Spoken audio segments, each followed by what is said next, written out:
What's up, maniacs? This is Ed, and we'll see you in the morgue after this song.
What's up? This is Tony, and you're listening to the Tampa Morgue, episode number 47. And as always, I am joined by my co-host from a studio deep in Tampa, Mr. Ed Webb. What's up, dude?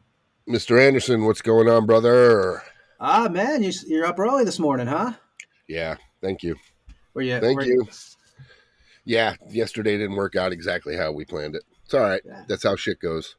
I mean, it's rare that I have the sunshine shining. Ed's got the morning thing going on. Here you go, Ed. I got coffee. That's a first. There you go. Ed's got the roosters out. Fuck it, bro. If I had one of those in my backyard, that motherfucker would be dead the first day. Just go to Ybor, man, and grab one out of the the chicken out of the parking lots there because they're just running around, man. But so thanks for everybody for joining us. This is episode number 47. We wanted to get one in this week. Basically we got next couple weeks we got a bunch of guests coming on, so we figured we would do one this week. Hopefully we'll do one next week because it is Mr. Ed's birthday next week, so we're hoping to throw something together there. It'll be a 64th, Ed. Yeah, I feel it. Body wise, yes, 100%. Ed's gonna be in Cocoon 3. That's right. 64-year-old hip and a fucking 53-year-old body. Yeah, and that we opened up the show obviously with Monstrosity from the Imperial Doom record. We played Burden of Evil from the Nuclear Blast label that came out on. The artwork by that was from Seagrave. That was 1992. And Ed, you've done that song live. No, we do a few songs from Imperial, but not Burden. I want to. I told him let's do it, and he said he would.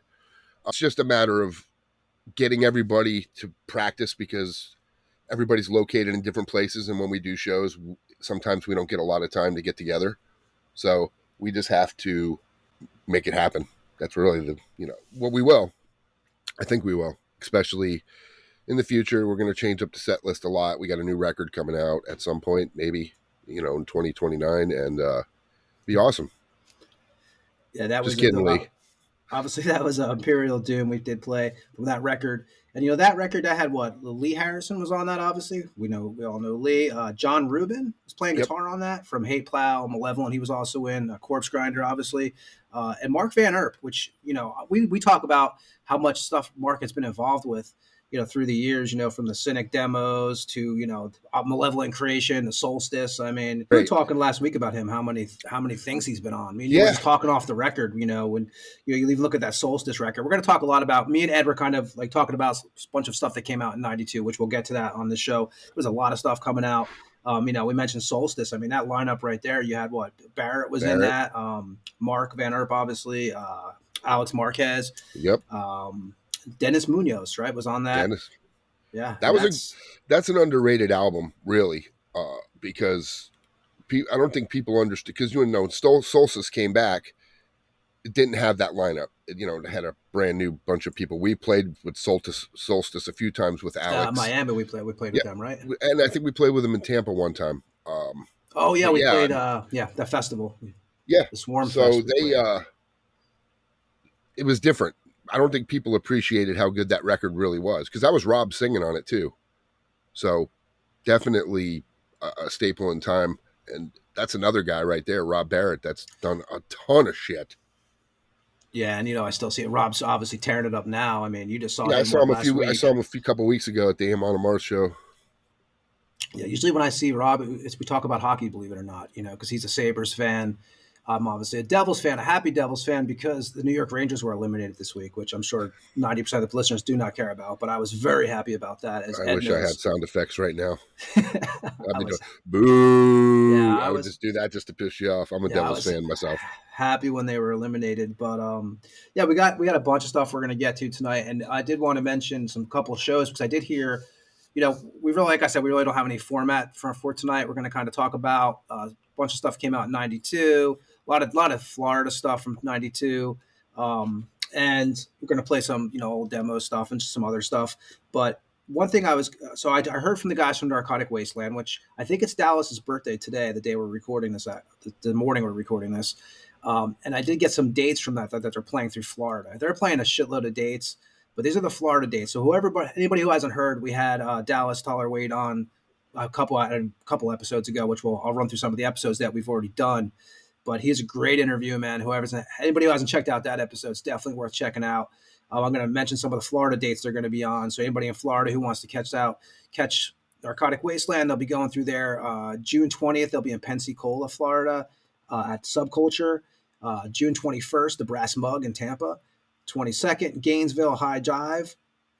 June 23rd, Pompano Pipers. And then June 24th, Jacksonville at Jackrabbits. And Ed, definitely, I think you said you're going to try to make out to the Tampa show on the 21st. Yes, sir. I told Dallas that too. Same thing with Bat. When they come through, I'm going to go see Bat too. If these guys are on our show, and I'm here, I'm going to go see them. I think Bat's the 18th. Just a respect thing. It's just a respect thing. You know what I mean? It's just. And Dallas is, I've, known Dallas. I've met him a bunch of times when he was in Nile. I played a couple shows with him. He's a great guy. He's really nice. Real down to earth too. He was real chill when we had him on. Yeah, he was real down to earth when we had him on the show. A couple other things I'll mention is we have July 30th, Left to Die, which I think, Ed, you might be at this show too, hanging out. Intoxicated, Virulence, and Pontifex. I'm sorry if I'm butchering anybody's name. That'll be at the Conduit, July 30th. That show will probably be packed, Oh, it will be. It's a kickoff for that European tour they're doing. Yeah, so I'm sure that's going to be definitely a lot of people at that one. October 7th, which I just saw this get announced. I saw Pete Owen announce this. We just had Pete on the show 2 weeks ago, I think it was. And it's Janus Landing, which is in St. Petersburg, Florida venue, which is where I actually also live. And that's going to be Sepultura, Obituary, Agnostic Front, and Claustrophobia. I'm sure you're going to be at that one too. If you're in town, I'm pretty sure you'll be at You can Janus bet that on night. that. That's the You can bet on Celebrating that. Life Through Death North America tour, and a show that I'm going to be at most likely coming up here in Lithuania, and I'll do some stuff from there for here. June 21st till the 23rd, Kilcum Festival here in Lithuania, and some of the bands that'll be on that is Rotting Christ, Moonspell, Jungle Rot, Crypta, Butcher from Belgium, Night Slasher from Lithuania, Luctus from Lithuania. We had Dovidus on earlier in the year. Also, he's on Crypts of Despair, but Luctus will be playing this event, this festival. Necrophobic from Sweden, Mountainside from Lithuania. Let me see here. Carpathian Forest, which I'm actually looking forward to check out. They're from Norway. Panzerfaust from Canada. Inferno from Czech. There's a shitload of bands. Ensiferum from Finland.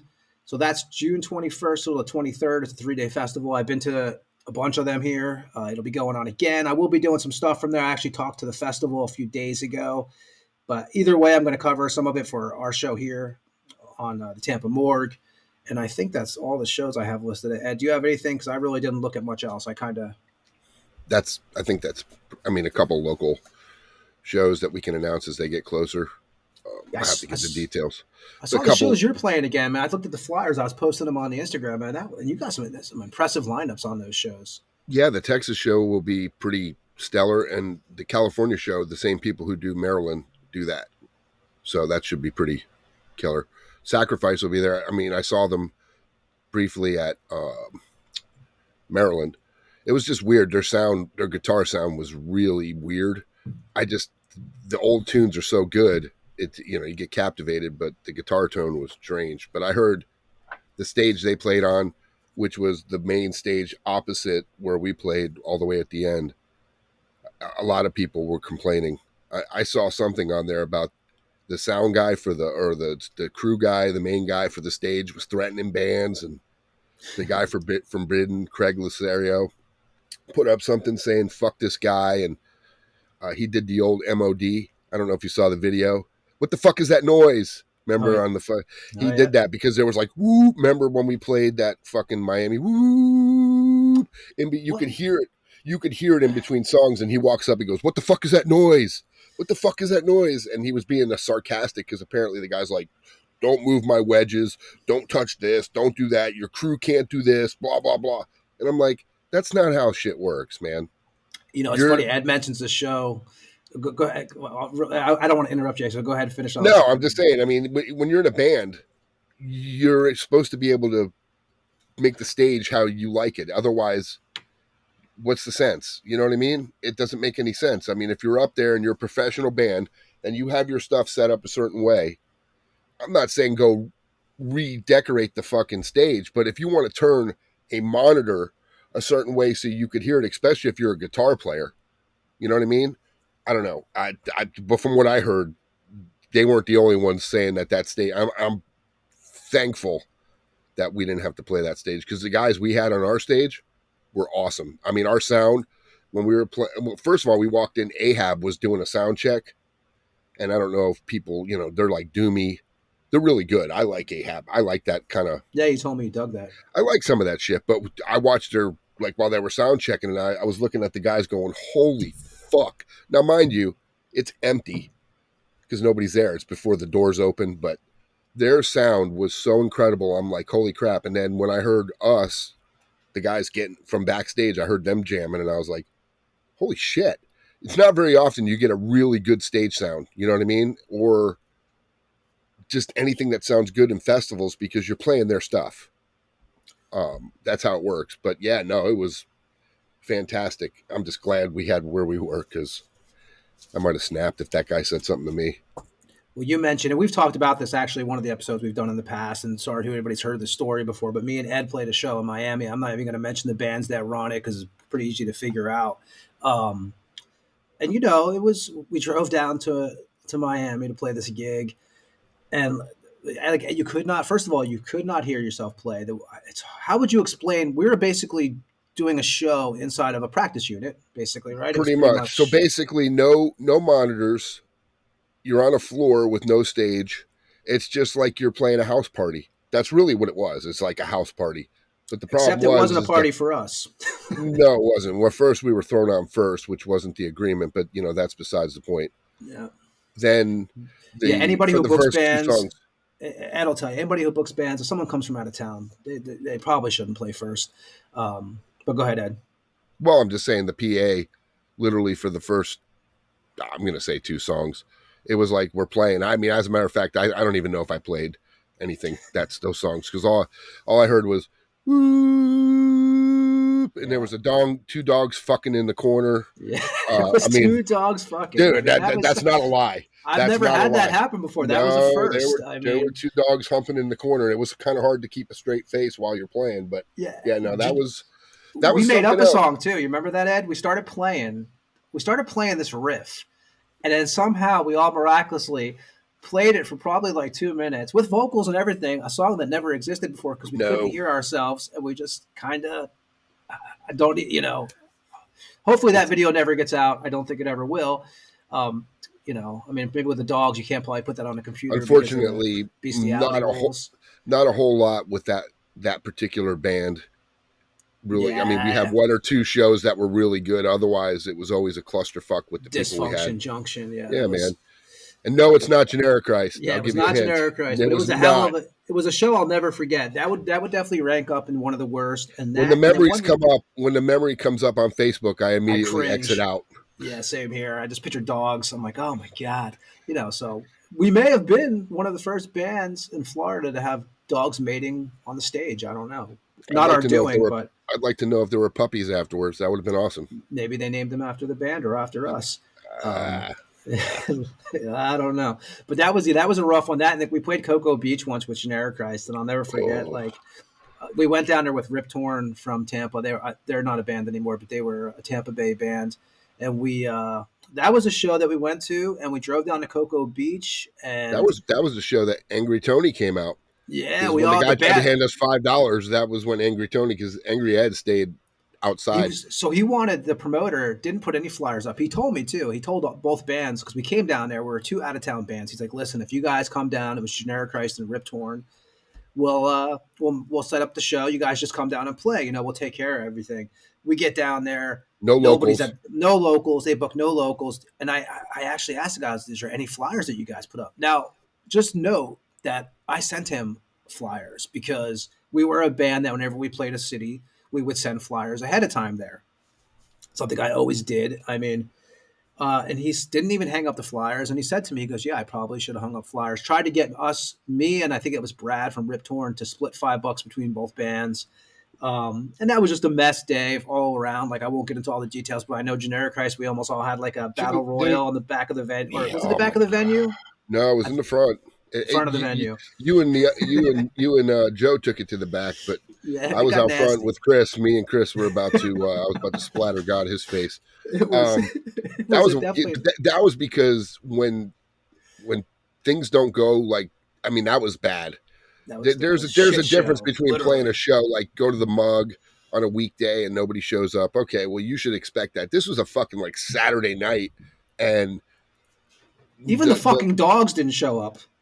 Yeah, nobody showed up. That was like literally driving 3.5 hours each way to fucking practice. Yeah, and we all love it. Like, we all get along now. Everybody that was involved in that was a one-time craziness, but we were all furious. It was just a shitty experience. Well, that's twice we had that, because remember that stupid fucking industrial festival we played in Orlando, Firestone. That was that. Dude, the fucking guy behind us was trying to be a fake crossbreed with their fucking sparks and shit. And we're like, what's up with the fucking the fake guar costumes with the sparks and shit? And dude, that was terrible. I remember going, what are we doing? We didn't fit at all. We did not fit at all. I mean, it was the old Sesame Street. Which one of these don't belong? Exactly. That was us that night. I remember that was probably. That was one of that I would say Cocoa Beach is probably the worst because nobody came. Yes. There was some other shitty shows, but we had a lot of good shows. But that was, that was kind of kicking the balls, and it was definitely something you never forget. I still see the flyer for that show in Cocoa Beach, which was actually a cool flyer because I designed it. But no good memories come from that. You're just pretty much like, oh yeah, that was just a total nightmare. I think you had to laugh at it though. I remember I think I talked to Brad like a year or two later from Rip Torn, and you know, It's just an after a experience while, in a yeah, you band. just got to To laugh. have I mean, I can remember uh, Drowning Pool. I think it was. Were driving around in vans before they were known, playing to 10 people.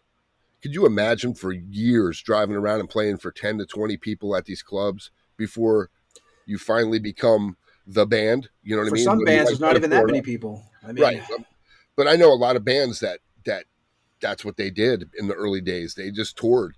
I mean, I've told the story before. I found out who Mudvayne was. Nobody knew who they were. That my tattoo artist was actually from Peoria, Illinois, where they were from, and handed me the disc when I was getting some tattoo work. He's check these guys out, man. I know you'll like them.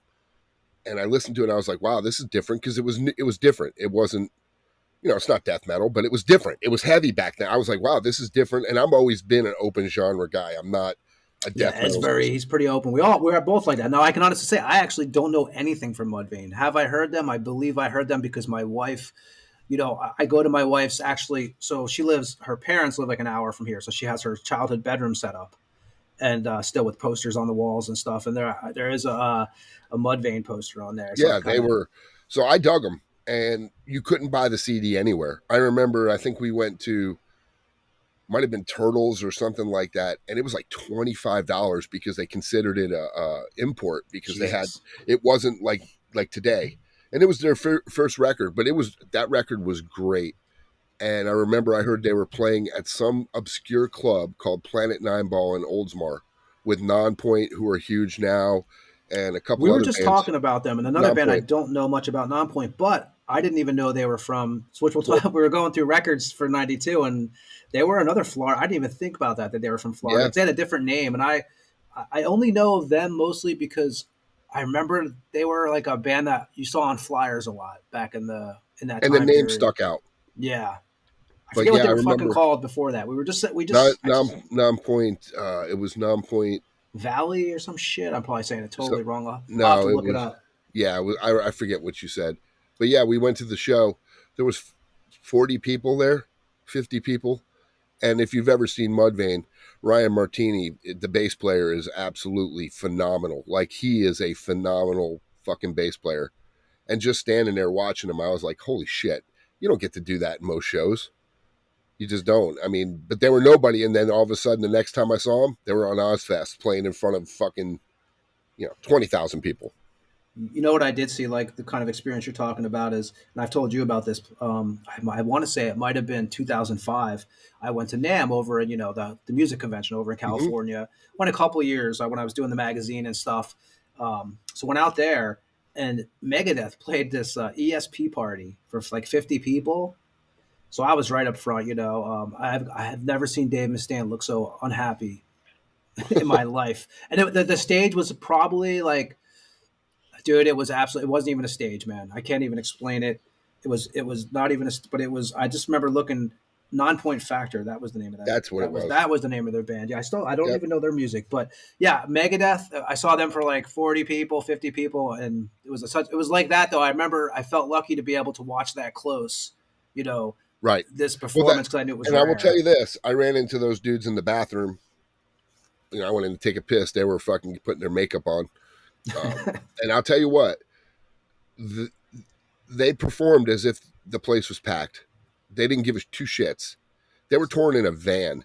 I remember out back they had a van. Had I thought about it back then, I'd have got, I mean, obviously, dude wound up singing for Vinnie Paul's other band there. What the hell were they called? Oh, I didn't even know. Fuck. That's how Trying to much think. I just never really. I saw them at Guavaween. My wife wanted to go. I was like, Guavaween. So okay, so Guavaween, Vinnie Paul would be Hell Yeah, right? hell yeah, that's what it was. How do you forget? Hell yeah, but yeah, it was. I just knew because He of sang. Vinnie Guavaween. Paul was the drums. They originally had the guitar player for Mudvayne in the band, but they fired him. And then they had the guy from Nothing Face was the other guitar player. Then they had this original bass player from Nothing Face until they threw a party, and dude pulled out a gun or something and threatened to fucking shoot somebody. And there's fucking, Vinnie Paul, like, dude, are you fucking kidding me, bro? Like, seriously? Like, do you not know what I fucking went through? So they fired his ass on the spot. I was like, why would, because he was drunk, doing stupid shit, either What threatening year to was shoot. that? When the first Hell Yeah record came out, the original bass player was from Nothing Face, and then they got the guy, I don't remember. It might have been, they might have got Carl Sanders, who's in Kerry King's band now. I was going to say, if it's guns in Florida, you figure if it was now, everybody would have guns, so it wouldn't matter. Well, no. It He wouldn't was just be one. threatening, he was at a party threatening to shoot somebody. And Vinnie Ah. Paul's brother was fucking shot to death. You know what I'm saying? Oh, this was yeah, I'm not This putting was the the timeline bass together. player That's for fucked up. Hell Yeah was threatening somebody at a fucking Yeah, Hell Yeah that's party. Yeah, no. crazy. I think it was at Vinny's club in Texas. Remember, he owned that nightclub. I do I think remember they had that, a party yes. there, and he was throwing out threats. He was drunk, and they fired his fucking ass. That's not very intelligent. Yeah. So I didn't, like I said, I didn't even know that band was from Florida until we were talking yesterday. I didn't put two and two together. But yeah, so we, basically what else I'm trying to think of what I wanted to mention here before we talk about some of the older records from 92, because it's just there's so much shit from 92. It's crazy. We were saying that was a big peak. There was so many killer albums. And I do want, some people were asking us if we had a list of some of the shows that we've had on in the past. You basically have to go to I think you have to go to Spotify and just run down the list. So I did pull some of the interviews that we have off. I'm just going to name some of them here because there's actually getting to be a decent list where it's hard to keep up. Because Ed, we're going to be, like we were saying earlier, we're going to be on episode 50 in the next 2 weeks, which is crazy. Next 2.5 weeks. Episode 4, we had Pat from Hellwitch, though. Number 6, we had Vincent Crowley, Bobby Gustafson from Overkill, Satan's Taint, Pain Ward, Psycho Sluts from Hell. Episode number 8. Episode number 10, we had Laura Aramon from Dark Funeral. Episode number 19, we had Josh Jones from VC Collectibles. Number 12, we have David from Fathom, which is a South Florida band, if you don't know. Episode 13, Blaine Cook, which still gets a lot of downloads, which I'm glad to see, from The Accused, The Farts, Accused AD, Toe Tag. David Howard Thornton, episode number 14, Art to Clown. Terrifier 1, 2, and Terrifier 3, which will be coming out in October, plus the Mean One. He also was in that movie. Some other stuff, too, on his IMDb. Number 16, Andy Howe from Howe Tattoos, the shop. Also from the band Burnt at the Stake. Number 18, David Austin, Nasty Savage, and DNA. Number 19, John Gallagher of Raven was on. Episode 20, which is actually it was actually an episode that I actually really enjoyed. We had Ed McKeever, which I'm sure a lot of people don't know who that is. He did some horror movie stuff, but he was also a security guard in Atlantic City, and some of his security stories were just was awesome. We talked to, he used to basically run all the security in AC, dealing with all the celebrities and all that shit, and just some of the stories he had was great. Episode 21, Bill Owen from Purgatory. Episode number 22, Count Gord Duvall, creature feature, also Bobo the Clown. Who else can say they had Bobo the Clown on their music show in a while? Us. Exactly. Episode 23, Paul Speckman, Master, Death Strike. Episode 26, Alvar from Caveman Cult. I'm never going to say this name right, Ed. Ejecatator, Reaper Mancer, Cunt Knuckles. He has he owns that rehearsal space now in Miami. Dovidus from Crypts of Despair and Luctus on episode 27. I'm actually going to see him. He's getting married here in 2 months. I'll be at his wedding. Carl Kennedy, which is another great, some of these episodes just have such great stories on them. And this was one that he had just had some awesome tales. Carl Kennedy from The Rods, of course. Episode number 29, we had Jim and Pat from Morbid Saint. Episode 31, Dawn of the Dead from Nunslaughter, Satanic Threat, Tundra, and that's another great episode. 32, we did a lot of episodes so far, Ed, since August. Episode 32, Dave Greger from Mortiscold. Episode 33, Kyle Thomas, Exorder, Trouble, Floodgate, a few others. 35, Snowy Shaw, King Diamond, Notre Dame, Dimmu Borgir, Merciful Fate. 36, Dallas Toller Wade from Narcotic Wasteland, Nile, Lecturous Nocturne. Episode 38, Blood Serpent from Vietnam. 39, Jamie Bailey from Brodequin and Liturgy. Episode 40, Harry Quackinen from Hooded Menace and Hail Conjurer and Horse Latitudes.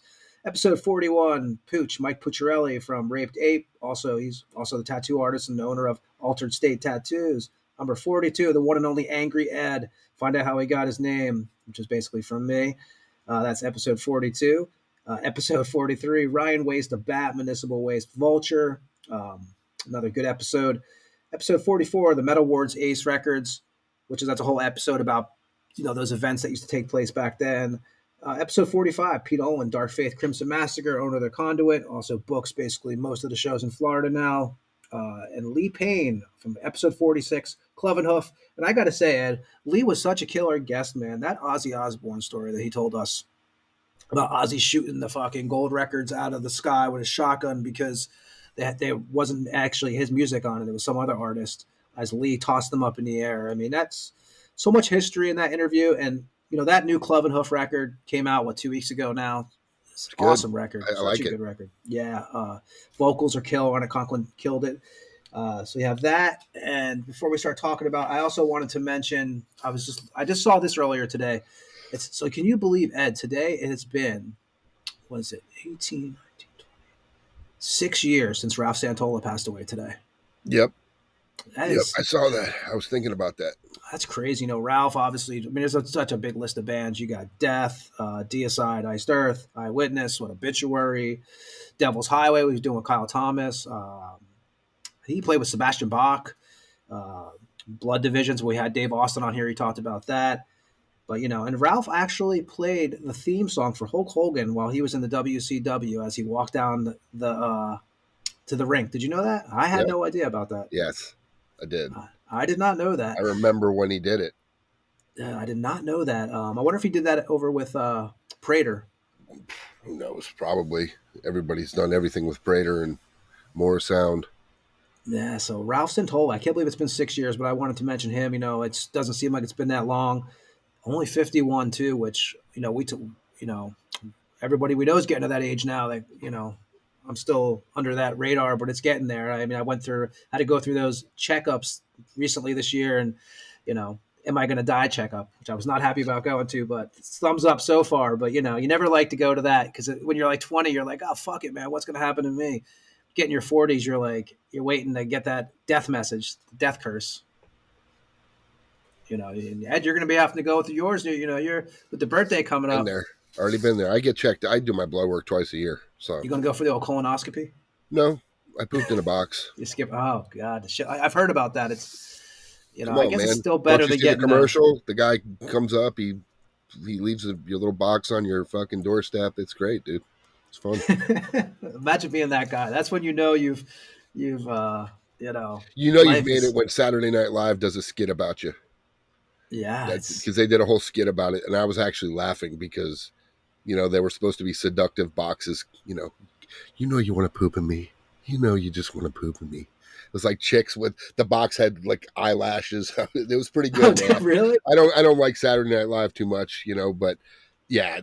And the thing is like they pan over to the neighbor, and it's just a guy fucking talking to a bunch of boxes sitting on the steps, but he's seeing them as hot chicks. Yeah, it was funny. It's like those. Remember, you're a kid, you see those Summer's Eve commercials, and you don't really realize what's going on. You find out. But listen, it's the easiest way to do it because it's better than the scope, I'm sure. Well, the scope is obviously probably more thorough, but they know right away because there's things they look for. So, yeah, that was fun. And so, yeah, we all get to look forward to that eventually in life. It's really exciting. And just before we get to I'm going to mention the guest that we have coming up. So we have Ed? We got June 15th. We got Bloody F Mess, who I actually talked to the other day for a while on the phone, was bullshitting with him. He's going to come on, and he doesn't. I always say like Bloody's not a metal guy at all. He's has a lot of metal stories. We're going to talk to him. He's got some crazy stories. He's definitely a punk rock guy. Spent many days with Gigi Allen and stuff. Hanging out, and they did a record together, and it's just got crazy story after story. So we're going to bring him on. I've known him for a long time, and when I first booked him, we really haven't. Besides, I think the closest thing to like the punk thing we've really had was probably Blaine, right? So far, we've never said we're just going to have this one kind of guest on. So we always said we're going to mix it up. But this is our first, I would say, true. Like this dude's been around the punk scene for a long time with Bloody Mess and the Scabs. and he's excited about coming on, man. He's got, and he's an interesting guy, man. He has a lot of history. He's done a lot of, he worked with like I said, we'll save it for the show because there's gonna be a lot of stuff to talk to him about. But I'm excited about that, and I know, like I said, he's not a death metal guy or a metal guy, but he'll definitely be entertaining, and he's been doing this for a long time now. When I was a kid, I listened to the Scabs, and so I'm looking forward to that. We have Chris from Autopsy, which I have to admit is definitely like one of those bucket list guys that you have to have on the show. I even felt bad about asking him, because I've known him for a while. Ed, he's always been cool with us, and but he's totally awesome. So I'm looking for. It's weird when you know somebody, you kind of feel bad about asking them. Like if you don't know him, it's like you kind of know him, but when you actually know him, because they're probably going to say, "Yeah, come on, man," but you really want them to. You don't want to But Chris was awesome. Like the people that I know personally that I'm like, you're coming on the show. They're like, absolutely, and it's like I hate to ask. Yeah. But Ed's got a bunch. We got a bunch of people coming on. We're just trying to figure out when to put them on. Ed's been, there's definitely going to be a killer list. And Chris, I know both of us are excited about that. For sure. He always wears our patches and pins on his jacket, so he's a cool fucking guy. I have to say, I've always noticed he always got the Generic Christ pin on his leather jacket, and for someone like me, that's much appreciated since I grew up on his bands. So, it's very cool to see that. Chris is just down to earth. We got him, and then we got Gene from Angel Corpse and Perdition Temple coming on June 25th. And that's what we have booked so far. We got some other stuff in the works, but we're going to get past this month first and, go from there. But, Ed, we were talking about 1992, right? We were saying, we're just going through the records, and we're going to miss.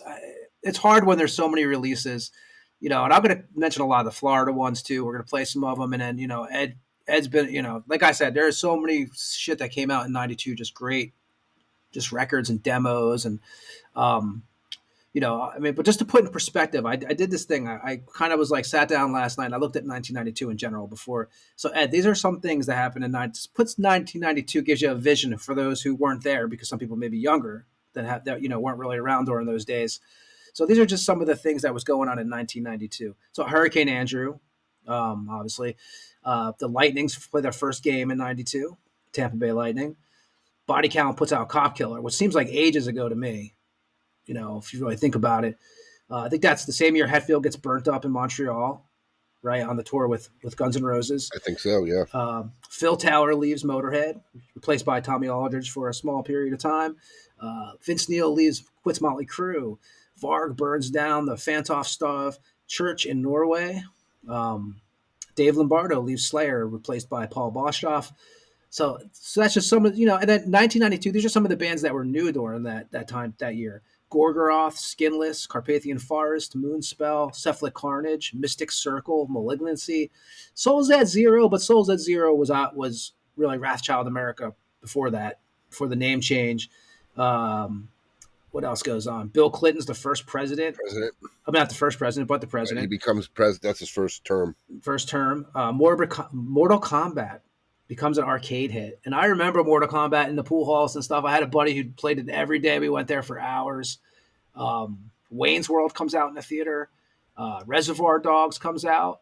In the horror world, you get Army of Darkness, Alien 3, Candyman, Demonic Toys. You remember that movie? Yes. Children of the Corn 2, The Final Sacrifice, Hellraiser 3, Deaths. I mean, you had Benny Hill, Lyle Alzado. I do remember that Russia dropped the Soviet Union was no longer. Yeah. It became just the Russian Federation. That was the collapse of the Soviet Union, which was a big thing. People don't realize. It was all on TV, man. That was a big deal, remember? But it's like you think 30 years ago. Really? It didn't seem like that happened, like the Berlin Wall. It seemed like that happened but 30 years, man. That's crazy. That's crazy. Yeah, I mean, it really is. It shows you. You think in another 30 years, will any of us still be around? Who knows? And then, like I said, you had Benny Hill died that year. And one of my favorites, obviously, Sam Kinison passed away that year. A little love for Sam.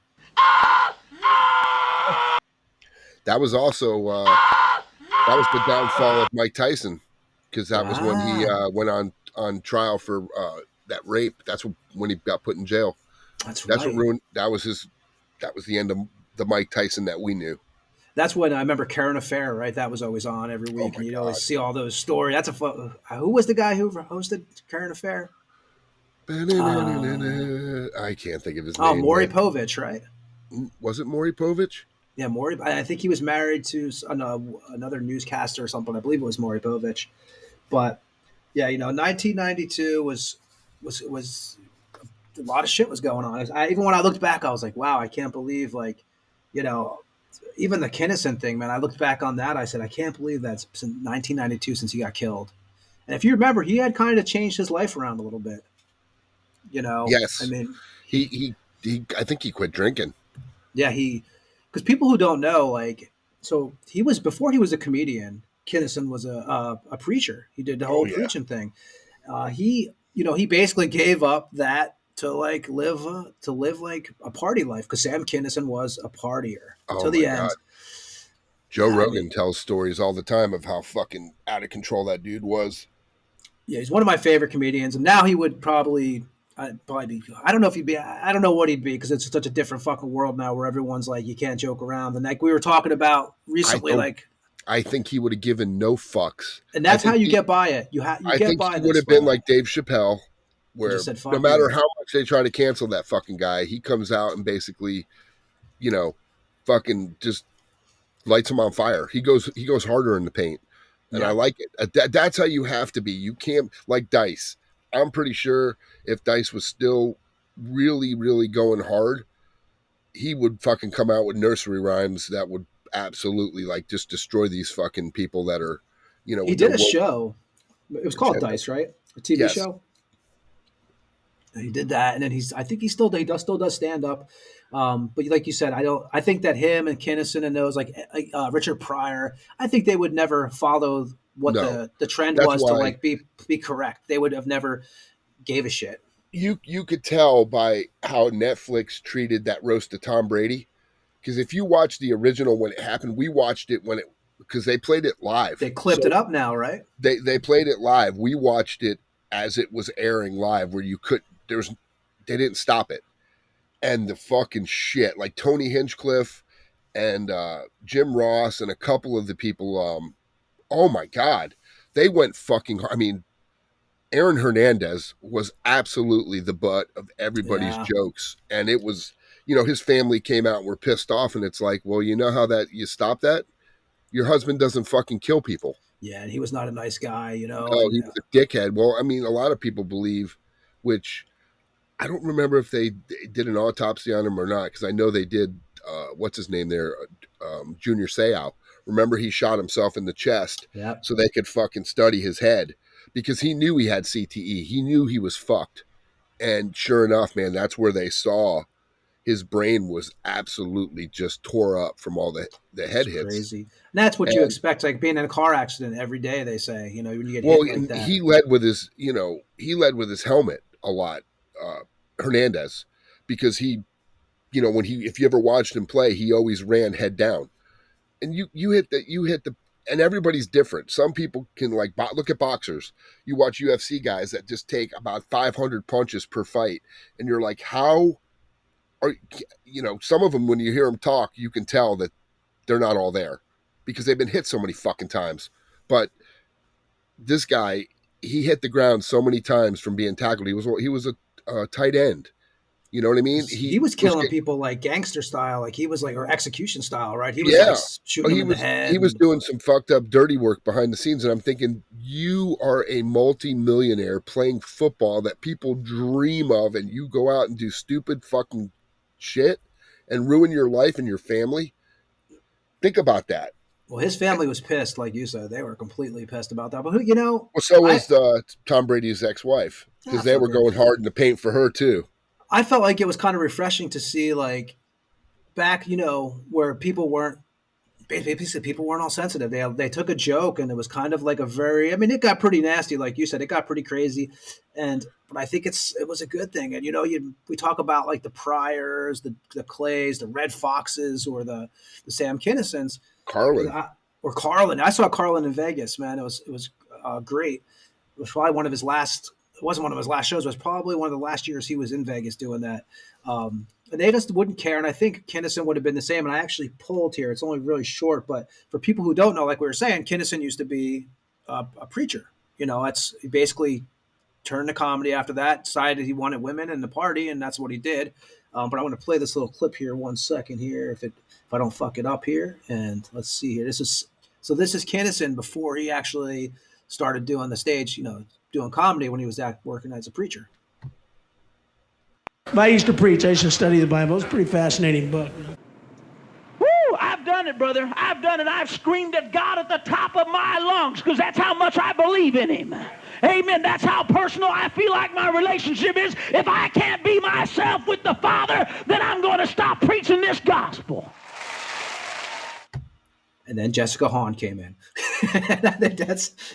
And shit changed, right? And then Wild Thing was born. Yeah, Wild Thing. He did. I love Kinnison. I got the box set and all of his stuff. I never like I said, when I hear it now, sometimes I'm like, yeah, maybe people will be really pissed off now from this. Yeah, offended.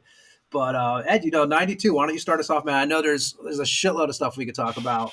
I mean, man. Well, I mean, obviously, one of them is the band I play for, Imperial Doom.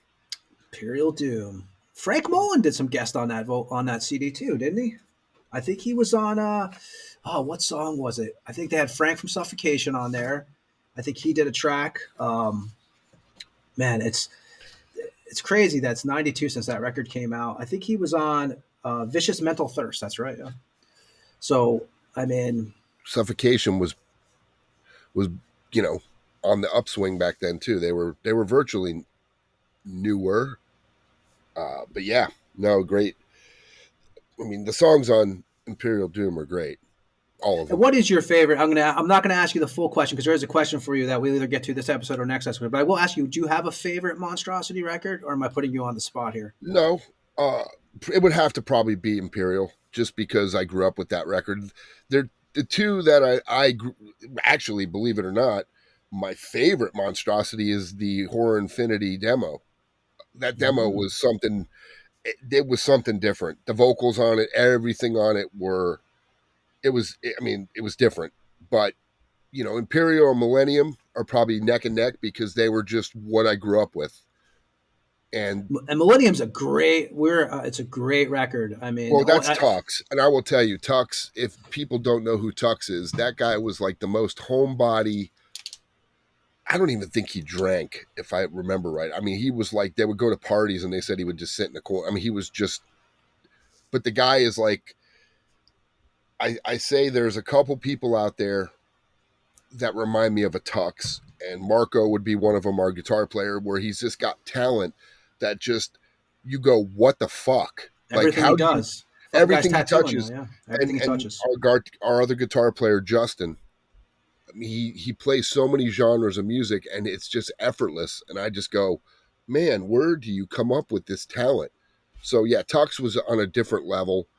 And I think a lot of the shows back then, if I remember right, I know we played with them when I was in Eulogy. They actually opened for us, which was crazy. And I remember that was one of my... Was that with Brutality at the Mugs? They played with Brutality. It was at a place called was it the Liars Club, or it was the Stone Lounge? It was right. It's across from where the Orpheum is now.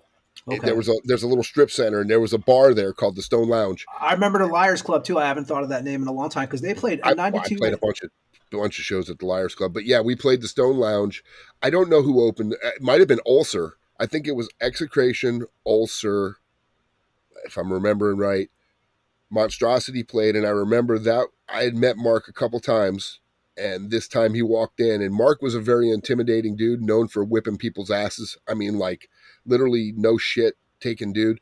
And he walked in, he's like, bro, I need your bass. I don't have a bass, I need to use your shit. And I remember just handing it to him, and I said, just please don't break it, because I got to play later.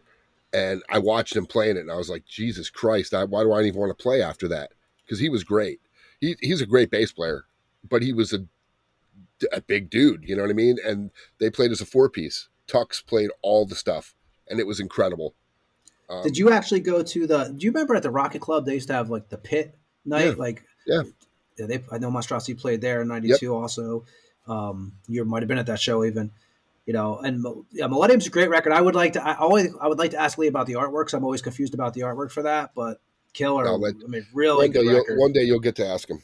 Yeah, I really promise. good record. I mean, I know I've asked Ed about it probably before, but you mentioned demos and I kind of like when I was thinking of '92.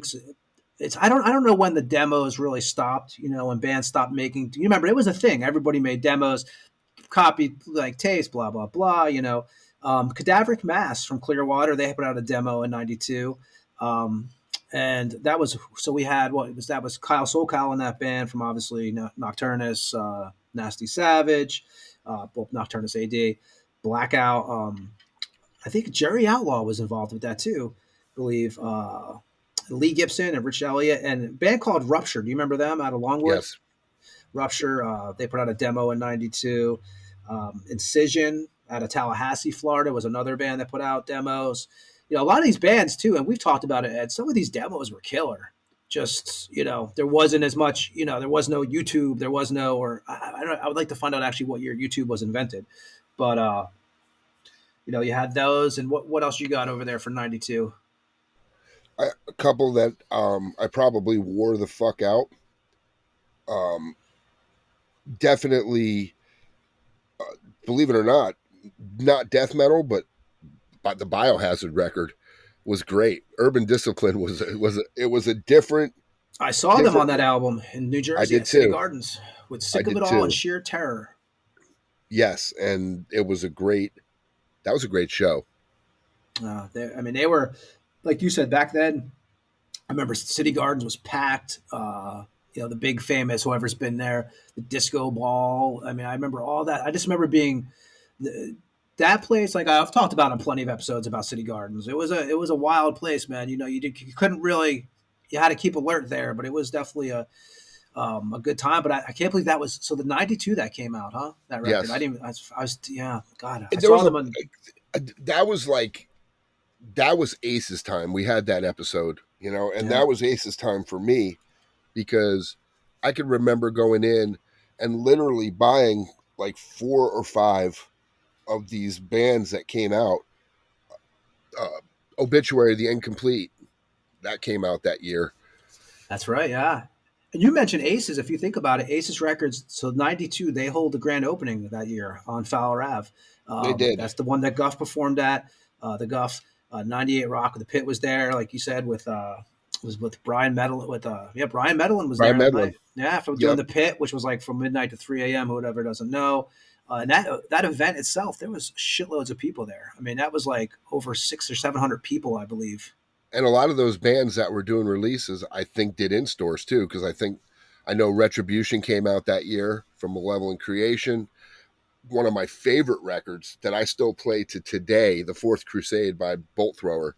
Bolt Thrower are one of my, all-time favorite bands. And believe it or not, I want to say David Vincent was the one that told me to check them out originally because it was Realm of Chaos when that record hit. I think you told me this. Yeah, I believe you. I want to say, I know somebody pointed me to that record, and I remember seeing the artwork because it was, from Warhammer, or War, what I think that's what it was, War, whatever the fucking game was back then. But their artwork was incredible. And The Fourth Crusade, just every fucking song on that record is just, but Bolt Thrower, it's like Obituary. That's a band when you put the record on, you haven't heard it, what's coming. It just, what's coming. It's going to be heavy.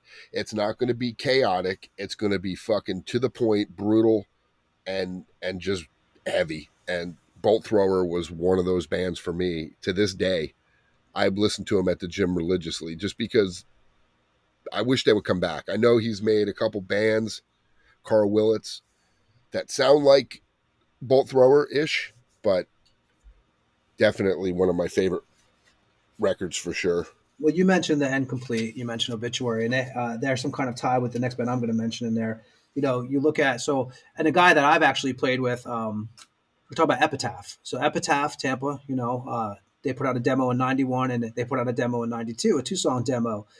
And I'm actually we're going to play a song called I Endeavor from Epitaph, which was originally on the 91 demo, actually.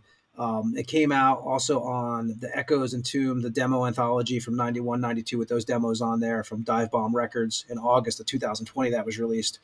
And so that band had Tony Teagarden, Kevin Astle, which we've talked about and we'll talk about again, on drums, who's also with Adrift and Resurrection. Mark Good, who played in Generic Christ for a time period. He actually played with us in Puerto Rico when we played with Rotting Christ on the Babylon Festival in 2011. Remember him, fuckface. Yeah, so yeah, he was Ed was actually supposed to play that show, but there was some stuff that was going on. Ed was in rehab for kicking his dog. I'm only joking, but so we had Mark Good played that show with us. Mark Good also played in a band with me called Cemetery Slut for a small period of time. And let me see here. Who else was in that band? You had Scott. I don't want to fuck this name up. Maybe you know the last name, Ed, but Scott Senakasov, I believe it is. I probably totally screwed that last name up. He was on guitars. But on this song that we're going to play, I Endeavor, you had John Tardy doing backups on it. It was recorded at Morris Sound in Tampa. Obviously Tom Morris worked on it with them, and we're gonna play that now. So this is the band Epitaph out of Tampa from the 90 songs, actually from the 91 demo. Like I said, it was re-released on the anthology in 2020. So this is the song I Endeavor from Epitaph. We'll be right back on the Tampa Morgue after this track.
That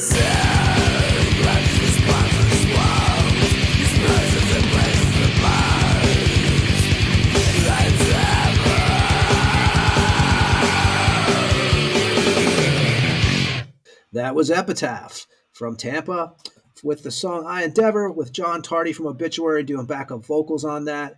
We mentioned Kevin Astle and, of course, Resurrection. Me and you were talking about Resurrection recently. It might have been the last couple of days, just off the record, we were talking about them.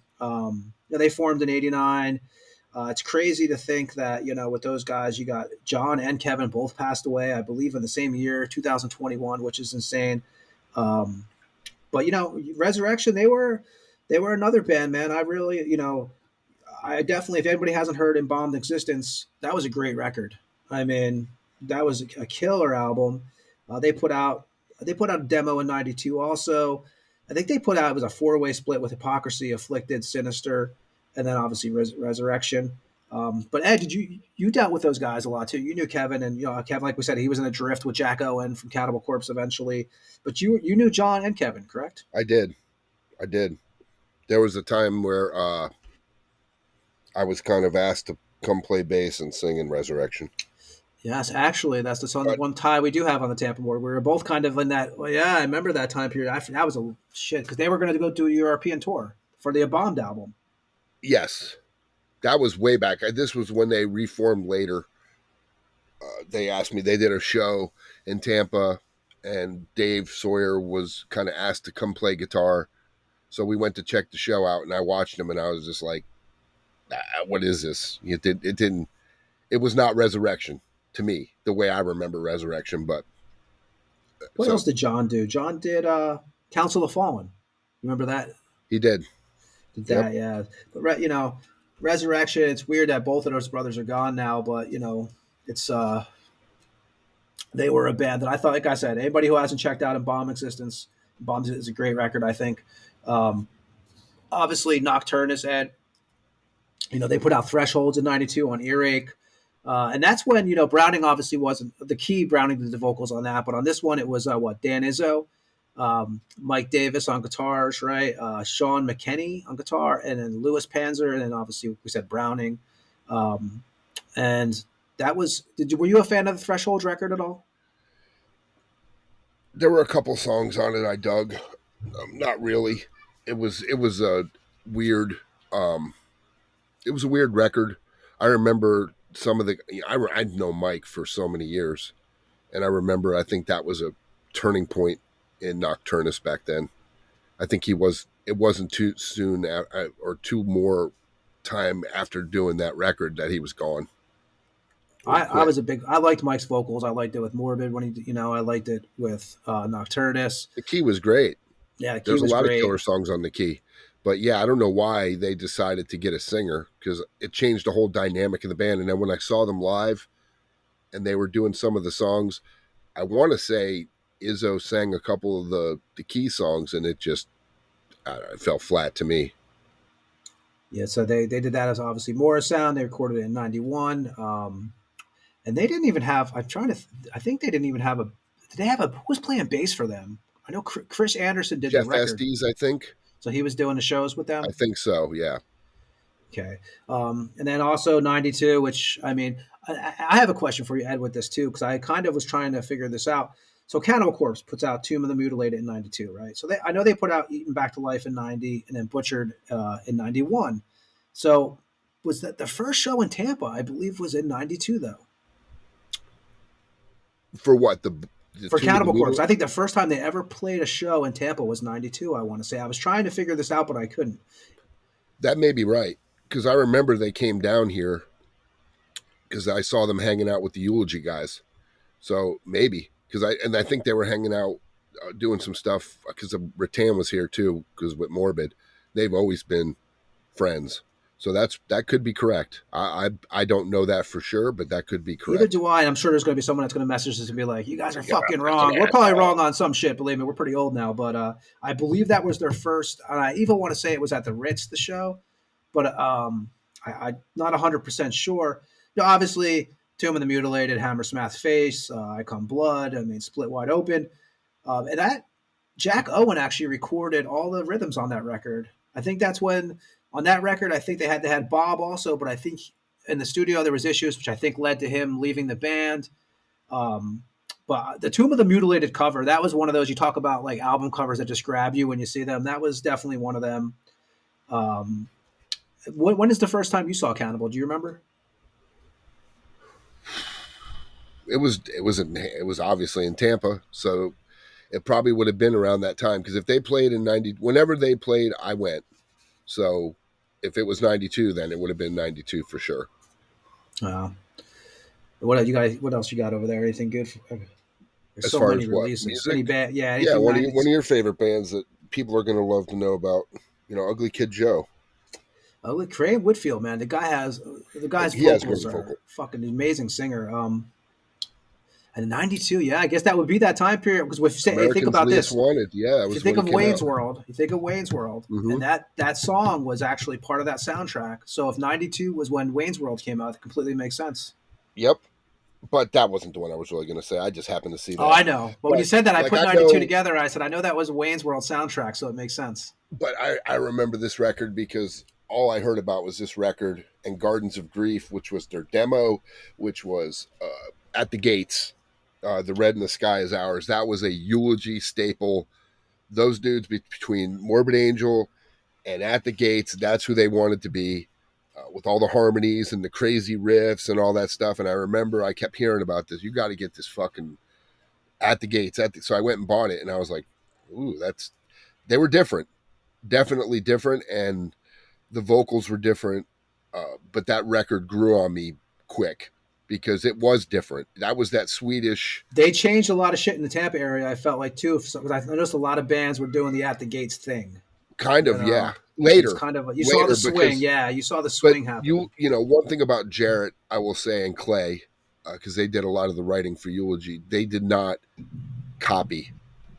They took a influence and they made it into whatever they did, because Eulogy doesn't sound like anybody. So, and Eulogy, you mentioned Eulogy, so you joined Eulogy in 94, right? You played on the Lesson in Fear demo. I did. 92, they put out a demo on cassette, right? Eulogy. Dismal. And that was Dismal, and that was Jared, which you mentioned him, Jason Avery, Mike Bearden, Clayton Gore, and James Medina. Yep, so Jay Medina. Guitar. So that, and so you were in 94. What do you have fond memories of your Eulogy time? Because Jarrett now, he runs a studio. Obviously, he does the Goat Whore records. He's, he's a sound guy. He's done stuff for not Celtic Frost, Triptychon, and whatever that other band. I can't. What are they called? I can't even think of his other band. Whatever. I was thinking the same thing. I can't think of the other band Jarrett's in either. I should know. I can see the name, but I just can't. No, I was talking about the other band. Because Jarrett's in a band too now. He was at least 2 years ago putting out. He was in Brutality. Stuff. But after that, he was doing something like 2 years ago because someone had turned me on to it. I can't think of the damn name. Yeah. The Doomy stuff. Yes. I got to remember what that's called. Yeah. But yeah, that was a time because for me, again, People's Storage, those. You were seeing stuff that was unheard of. So I remember when we went in and watched them, they were incredible. And I always was like, yeah, that's beyond my, wherever I'm at in this world, that's beyond me because it was different. And their famous People's Storage video, which you can see on YouTube with Browning and them, I think that was around 91, right? Probably. Yeah. 91 was you're talking about the one where David Vincent's standing outside and Mike Browning's got his Oakley Pilots on. Yeah. And that was probably 91. It might even been it had to, wow, dude, it's just so weird that you look at that time frame and it seems like it's so much older than it really is. But yeah, I think you're right. Yeah, it is crazy. And, we're actually, so a band I'm going to mention, which in Florida was a band that, they had you knew about them if you lived in Florida and underground. It was Assück from St. Pete, Florida. Like I said, where I will also reside. 92, they put out the Blind Spot EP. They did what? 2 splits, 1 EP. They recorded that though at Morrisound. It was engineered by Scott Burns, which I believe there's actually some Assück stuff inside the Scott Burns book, if I remember correctly. But that was Rob Proctor on drums, Steve Heritage, guitar, which I believe Steve's parents owned a body shop over in St. Pete by where I lived at. Pete J on bass, and Paul P on vocals. And we're actually this is going to take us 54 seconds, this song, but we're actually going to play an Assück song now from the 7-inch, the 92 7-inch. Song is called Spine off of the Blind Spot EP. Yeah, and Assück, like, Ed, you remember, they were a thing in Florida, man. We all kind of, they were an underground. I mean, you heard their name often. Yeah, and they played, I want to say I've seen them a couple times in Tampa, so they weren't like a band that didn't play out or go anywhere. They definitely played, and they were good. They were good. I think one of their dudes went to Kamsate. You remember them? Yes. I believe one of their guys was with them. But yeah, this is Spine off the Assück 1992 7-inch that was released on Open Media, and it's only 54 seconds, so we'll see you on the Tampa Morgue right after these 54 seconds.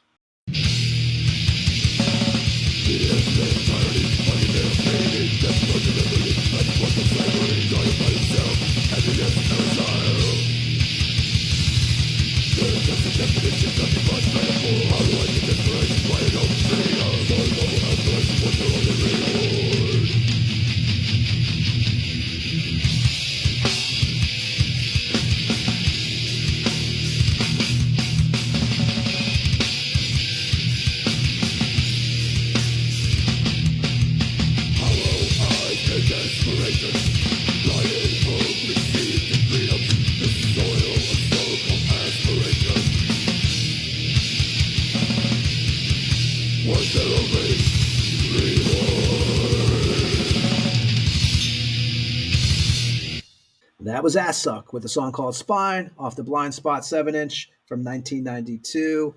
And going back to 92, Ed, there was I was looking to some crazy. Did you know that Brutality was on Channel 13 WTVT on a talk show called Eye of Tampa back then? They were doing the whole how the heavy metal, because if you remember this time period, everyone, it was the big devil worship, suicide, heavy metal crusade going on, right? Pretty much. They were on that. So that was, that was, God, it's crazy. Like I said, it's crazy how the time goes, but that was 92. And then what else was going on back there? Which we already mentioned, actually, some of this. We did a whole episode, guys. Anybody who's listening, which I thought was a killer episode, because I totally forgot about 99% of this stuff. We did the Tampa Bay Music Awards episode, which was 3 episodes ago? Yep. They did that in the Tampa Theater in 92. And there was the 4th annual one, which I'll actually play something from that in a minute from the 4th annual one. But also September, 1992, the 3rd annual Tampa Bay Metal Awards, which we talked about that at the Ritz at Ybor happened, which performances by Genitorturers, Acheron, Brutality, Epitaph, Disincarnate, Mordecai, and Disfigurehead, which is a name I haven't also thought about in a while. Ed, you were probably at that one, I'm sure, in 92. I was. I know you were pretty much at all those. And so let me see here. I'm going to play. I've been pulling all these old clips from Tampa, and sometimes I just randomly find them. I want to play them on the show. Ed, this is from, we did the whole, like I said, we did the whole Metal Awards. We did the whole Tampa Bay Music Awards episode a couple episodes ago. This was one that I didn't play on that. This was a clip from the Tampa Bay Music Awards in 92, Best Metal Band, being presented by Keith Collins and Brian Medellin. From 98 Rock, which, like we said, on Saturday nights, that was pretty much, you heard the pit, right? That's it. Midnight to 3 a.m. And Collins, Keith Collins was part of that too. Keith Collins had a lot of stuff going on in the area at that time period. And also, speak of him, Crunch 1992, he put out the Amplified Homicide demo. That was that lineup right there. I forgot. Sometimes I don't think of this name very often, but Keith Collins and Matt Laporte. Remember Matt?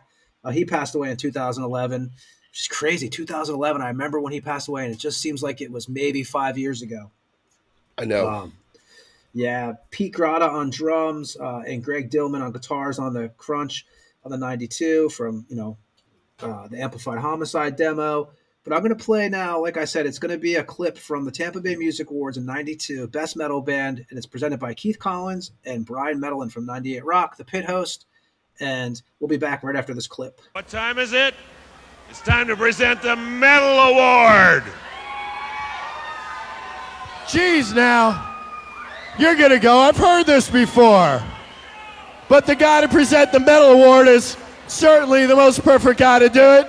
The guy who's been on the scene the longest, is the most dedicated to it, doesn't make a lot of money at it, but damn, is he into it, and God, you gotta love him for it. Ladies and gentlemen, Keith Collins. Charlie, thank you so much. Thanks for the double plug. You're right, I never make no money at this. Yo, people! How's everybody doing? I want to introduce a buddy of mine, Brian Medlin from the Pit, my cohort. I hope all you people listen to us every Saturday night. So we're here to present the best metal band of the Tampa Bay area. You know, everybody's out there really working real hard for these metal bands. Getting a lot of coverage worldwide. It's about time that we get a little recognition here locally before this was all categorized, you know, just in the rock end of the thing. But anyway, let's talk about the nominees coming up for the best metal award. The nominees are Atheist, Morbid Angel, Obituary, Power Surge, and Sabotage. Tampa Bay Music Awards are Sabotage. All right, let's get some guys up here from Sabotage. I know they're here. Now, they're not going to make us accept it. Mr. Steve Wackles. Usually I get like angry letters from you or court subpoenas. This is unusual. Mr. Johnny Middleton. Hey, we'd like to thank you guys, and we want to let you know we got a new record coming out in September. It's a rock opera, and it's going to kick some fucking ass, all right? I want to thank like 98 Rock and YNF for supporting the local talent, because that's what makes it all happen, let me tell you. And Sabotage. It seemed like Sabotage won every award back then, Ed. Like all those award shows, it always seems like Sabotage was coming out on top. Because they were great. Yeah, there's no way about it. They were fucking great. Yeah, I mean, it's, you know, and that's the thing is when you look at 92, so obviously Deicide Legion, you can't forget that one. No. You know, and when you first heard Legion, like I was obsessed with Deicide. It took me, I love the first record. I love Legion too. But it did take me a little bit of time, I think, maybe 2 or 3 listens to actually like, it was a little different than the first record, I thought. Agreed. It was definitely not, the first record was, in my opinion, I mean, I know a lot of people like Legion, but to me, the first record was their masterpiece. It is a masterpiece. I love Legion again, too, but then again, it was a time where you were we didn't know anything. That was new. Like that style of music was new. And I think the message they were throwing out there was absolutely brutal. And because even Morbid Angel did not do it like that. You took it for real, right? When you saw those fucking early Deicide records, when you're like 14 and 13, which was probably my age around those releases, it was not intimidating. I don't know. It was different. You know, you felt like it was for real. There was a lot of bands, you know, obviously there's the Venoms and stuff that you loved, you know, but I mean, Deicide just took it one step nastier. I mean, you know, it was just felt different. Plus, I think, in my opinion, the way Glenn sang was just, I mean, that was some of his best vocals, in my opinion. He was pissed off. Yeah, he was. He definitely was not a happy camper back then. He was the angry Glenn.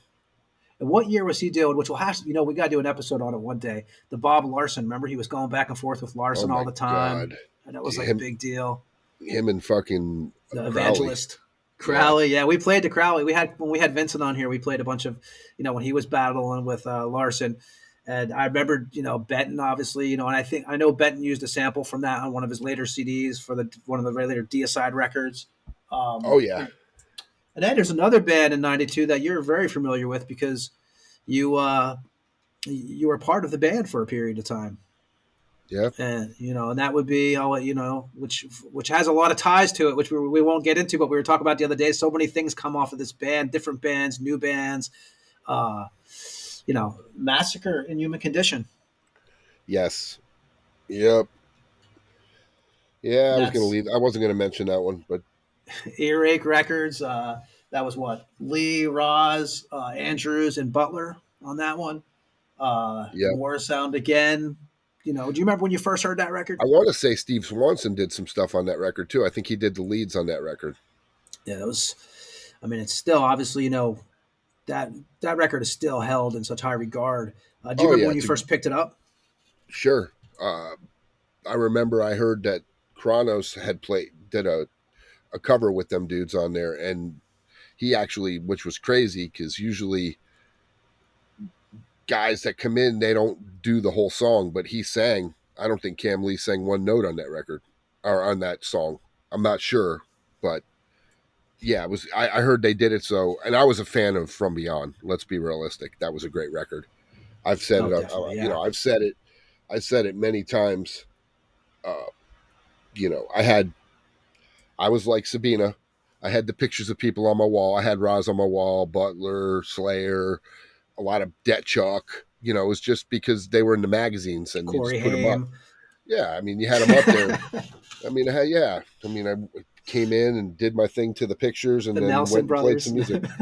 No, but yeah, I know that. Yeah, it's.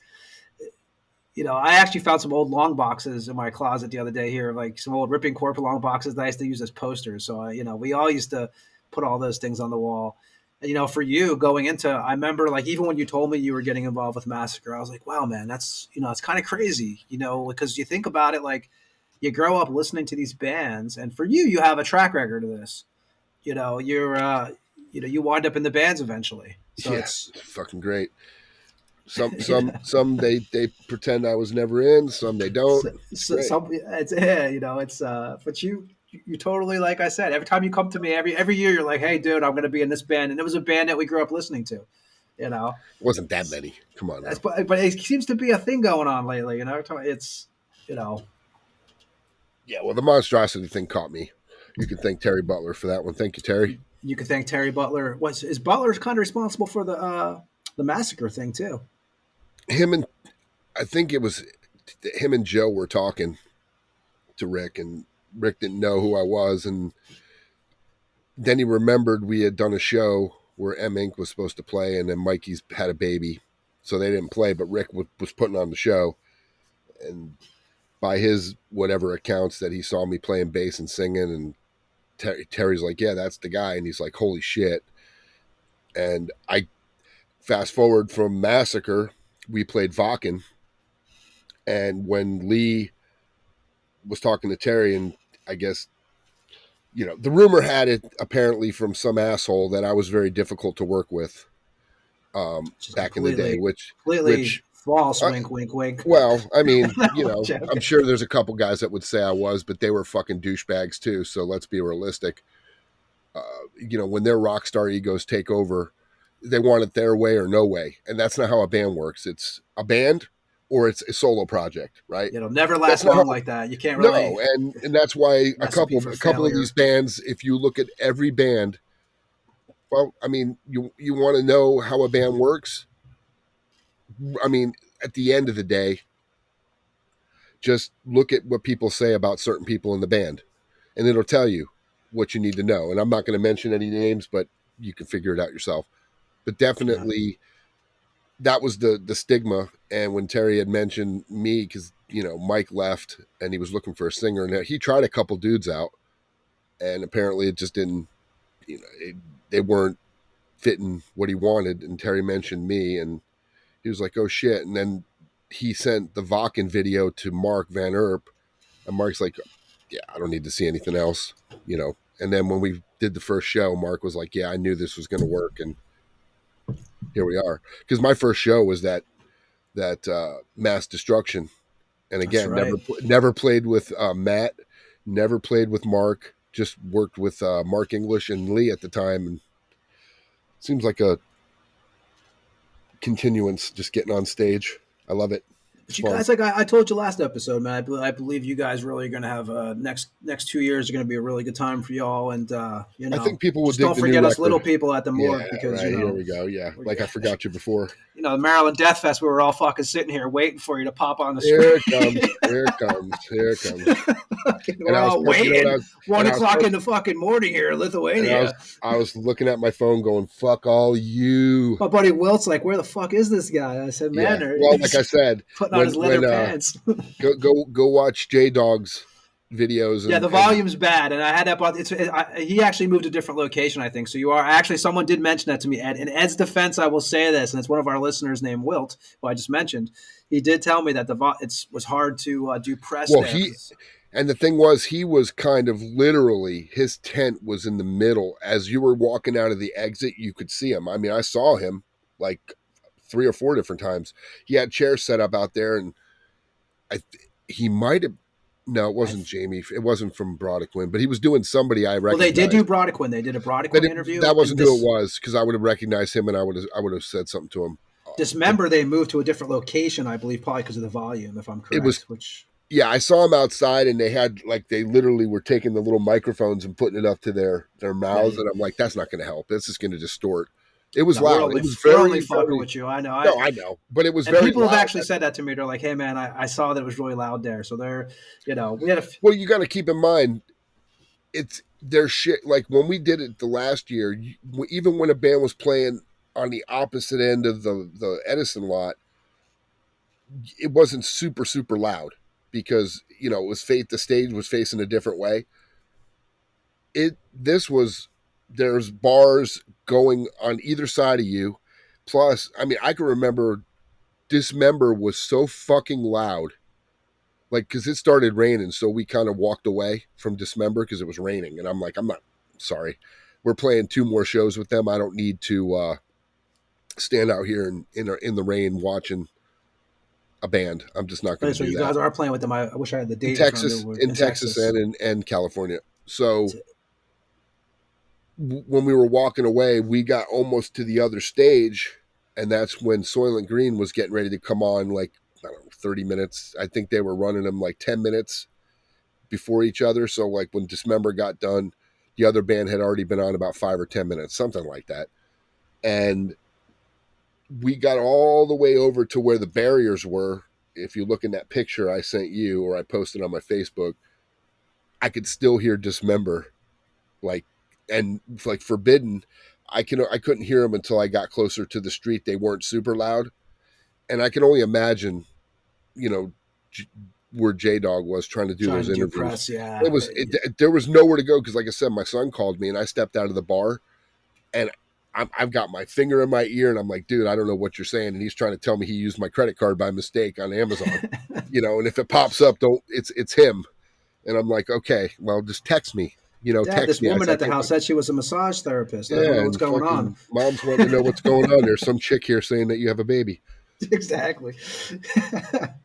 Yeah. So Ed, I was like Buster Chops. And people have, like I said, I know the story. I just had to fuck with you about that. No, it's all good. But yeah, so Ed, we mentioned we're talking actually about this band too the other day. I was trying to remember the name. Demon Amacy, right? Demon Amacy. Robin Mazin on bass and vocals, and Lisa on drums, Jamie Avery on guitar, and Dana on vocals. And that was so Chaos Incarnate in 92. Did you ever see them play? I did not. Yes. Yeah, they played a couple of, because they were from South Florida, so they would come up and play. So yeah, for sure. X-Hoarder, 92? Well, okay. The Law, I saw that tour where he was kicking the fucking football out into the... So that was their ball they used to pass around. They actually, I believe they sold that on eBay. That was this ball that they would pass around at the shows. Chris Nail was telling me about it.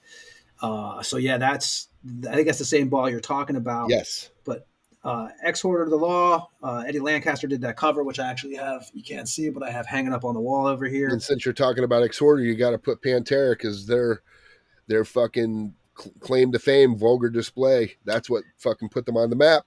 And those who don't know, we have an episode of an interview with Kyle Thomas, which he tells us, yeah, right, because nobody knows that. Nobody knew about this, really.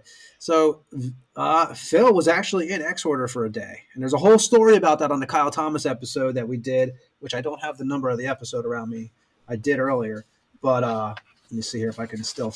But yeah, so he tells us about that. And that was something that Ed, I never really hear talked about, that Phil was actually the singer of X-Hoarder for a day. Not. I don't think he wants people to know that. Yeah, I think when we asked it probably was like a question that was not expecting us to ask. But yeah, so The Law, 1992. That was Kyle, obviously, Vinny, Jay, Frankie, and Chris Nail. drums, and I saw Chris play with Exhorder in New Orleans the year before I moved here. It was actually my bachelor party. I went there with the guys from Generic Christ, and that was almost another brawl in New Orleans. Not me. It seems like when the guys get together outside, it doesn't always work. But there was a good weekend. Besides that, we had one guitar player who left to go get some candy, and then it was total fucking disaster. But it was a great show. Exhorder was killer. Chris Nell played with them. Like I said, it was New Orleans. I love it. But it was the Mardi Gras weekend, so it was totally a circus. There was actually something that pertains to Tampa. So also there was a band called Impiety from Minnesota, which the Impiety story is basically like it's Mark Tibber on guitars, Gene from Angel Corpse on vocals, guitars. He played bass on the demos and record, and Antar Lee Coates on the drums. Which we talk about this a lot. Like there's a lot of history and a lot of things that people don't realize with Tampa, and basically this. Antar is the reason I believe that Gene wound up, which we'll talk about Gene. We'll talk to Gene about this when we have him on the episode in a couple weeks. But I believe that's how he wound up in Tampa. But they were in a band called Impiety out of Minnesota. It was from around, I think it was 91 to 93 they lasted. But they put out Despondent Ecstasies in 92, had 4 songs on it. But there was also the same year there was a band from, and this was when you couldn't double check, right? There wasn't like, you couldn't go find out how many of the same names there were. There was also the Impiety from Singapore, and they put out their, the Necro Christ Redesecration demo in 92. But that was a different period. Like there could be now, me and Ed were talking about how bands have the same names and you can actually check. Back then, you really didn't know who the hell had the same name as you. Right. It was a totally different world. And like speaking of names, I mean, 92, you had Marilyn Manson and the Spooky Kids put out a demo in 92. The Family Jams, which was before, they're out of Fort Lauderdale. And that was before, obviously, Marilyn Manson became what he became, I guess you'd say. And that was like, that lineup was like Manson, Gidget Gain, Daisy Berkowitz, Madonna Wayne Gacy, and Sarah Lee Lucas on drums. But it's crazy that, at one time, the Spooky Kids, you could go. It's crazy how big it got, And had you actually seen them as the Spooky Kids? I did. I saw them at Janice Landing. They played. Do you have any idea, like that it was going to be what it became? Yeah. No, because he was completely a different thing. Before Antichrist Superstar came out, he had a different persona. Like it was almost like the Pippi Longstocking kind of, funky end of the rope loser stuff, that kind of Pippi, you know what I mean? The Willy Wonka look and it was very different. Yeah. And when Antichrist came out, he completely went dark. So he changed because remember the Spooky Kids were dropped and it was just Marilyn Manson. So and they actually changed from, if you look at Portrait to like, it seemed like they were one of those bands that was changing every they were record. Evolving. Yeah, every record they were changing. But he became and he created something, whether you like Marilyn Manson or not. The early records were great. I dug them. I dug them live. I saw them. I got to see 2 concerts in one night that were friggin' awesome. It was Marilyn Manson playing. It was Antichrist Superstar at Janice Landing, and then we went right around the corner right after, and Immolation. I was at both of those shows too. Cannibal Corpse were playing. Yeah, at the State Theater. State Theater, yeah. So I went to now the St. Pete Yacht Club. That was lame. Yeah, I remember that night actually. I do remember that evening. Yeah, I mean those times for me, like there were a couple records that I was going to mention that aren't death metal that were huge influences on me, and I know they were huge influences on a lot of people. Like Eulogy, I remember Jarrett and Jason Avery, the Alice in Chains Dirt record. That's a great fun. I mean, I don't give a shit if you like Alice in Chains or not. If you don't like the Dirt record and you don't see, I mean, Lane Staley is between him. I don't know, man. I saw him get booed at the Clash of the Titans and shit thrown at him. I did, and I remember he told 3 everybody, weeks later, "Fuck they're you." Huge. Well, look at facelift. Yeah, that was the early day, and that was a great record.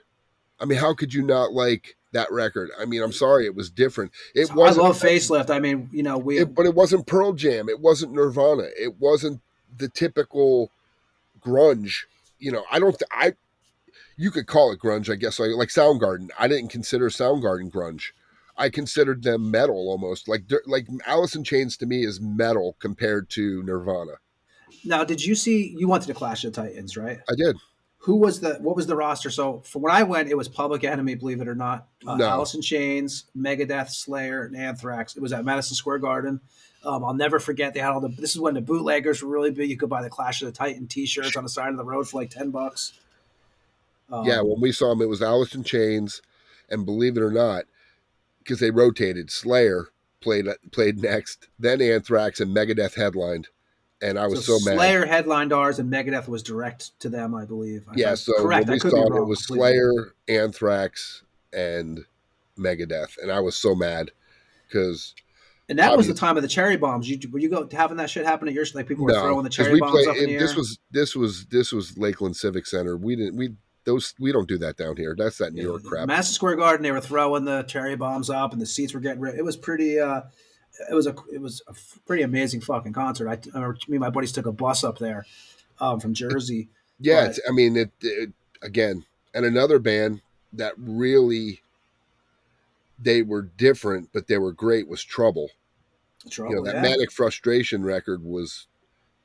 I mean, Eric Wagner, rest in peace, man. That guy right there had a voice that was just unmatched for what amazing. He did. Oh, guys, just and I give Kyle Thomas credit because Kyle Thomas is killing it with them. That's some hard shoes to get into because he did Distortion Field with them, Thomas. Yep. But yeah, Wagner was, big influence on me, a big influence on you, a big influence on a lot of people, I think. Just musically too, because they had such a sound.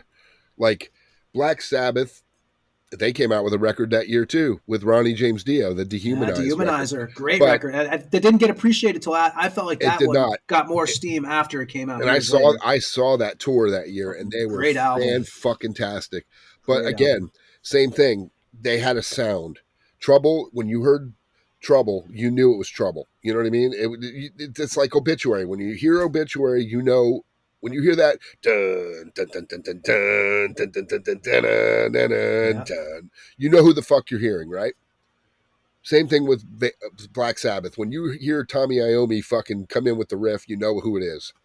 It's like Slayer. Like you said, you hear Tony, you understand. It's Black Sabbath. If you hear Slayer, you always kind of knew it had that sound. Trouble was the same deal. It's agreed. And there were a couple bands that came out in 92 that I'm really remembering that really set the stage for what was to come. I saw them 2 years ago in Maryland and was blown away because they hadn't played together in over like 10 or 12 years was Demolition Hammer. Yeah. That Epidemic of Violence record. I remember when I picked that up, I was like, this is fucking great. 44 caliber brain surgery. And I always remember Rick telling me about Vinny Days because he did tattoos on people. And when he passed away, everybody was like, oh my God, it was a bad deal. Because Rick was like, man, these guys were fucking fantastic. And Terry too. So these bands that were coming out, Demolition Hammer, Vader put out the Ultimate Incantation that year. I remember when I first... Last one on Earth.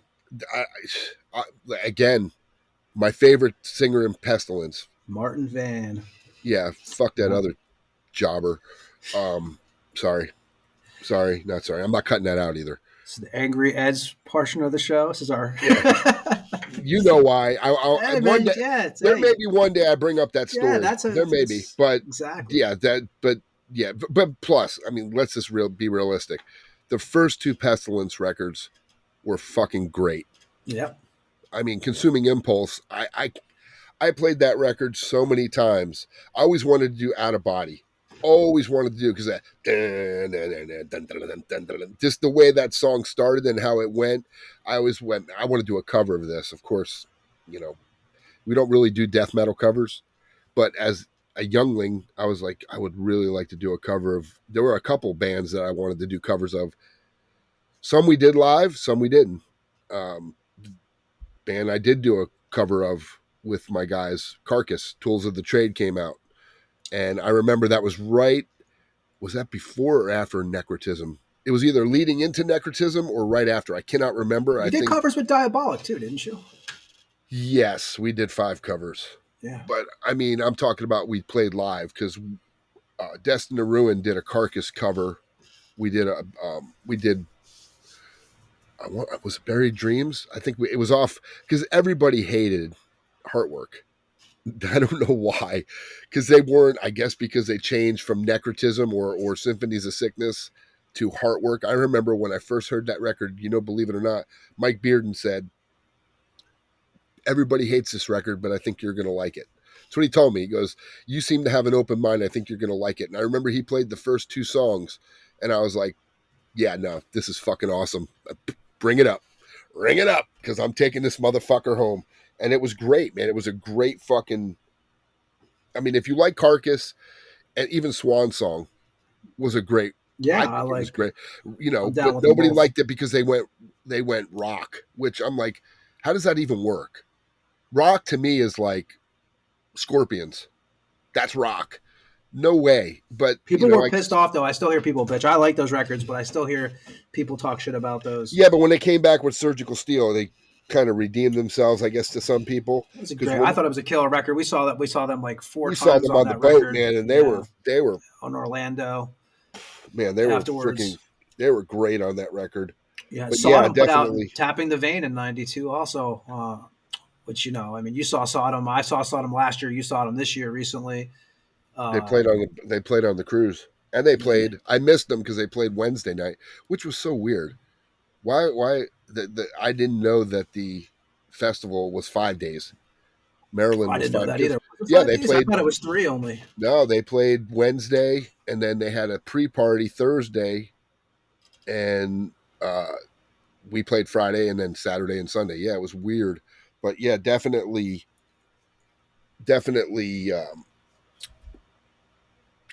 I mean, this whole '92 period of time, I could go through all these bands that came out. Fear Factory, that was their best record. Soul of a New Machine was their best record. That was when they were different.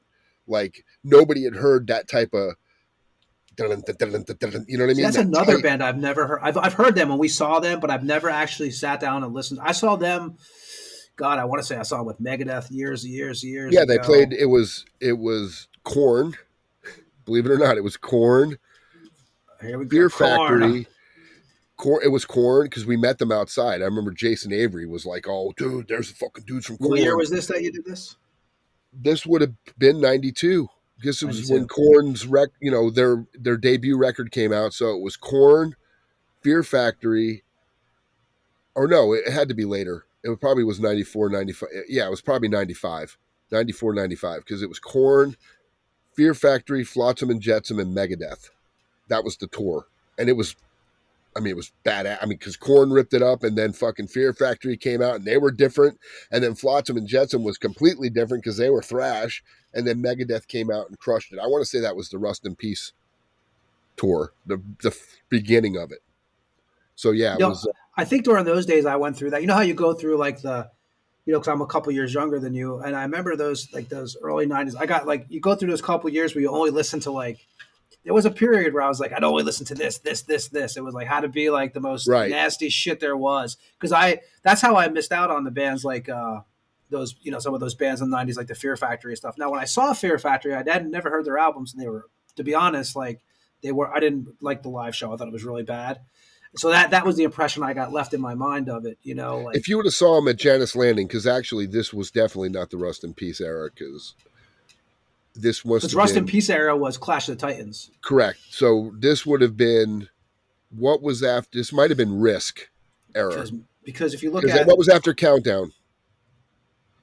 I don't know, because I kind of lost them after Rust. It was either Risk, because it was definitely because Fear Factory was on their third record. Because I saw Fear Factory play Janice Landing. They opened up for Somebody Killer, and that was the first time I saw them.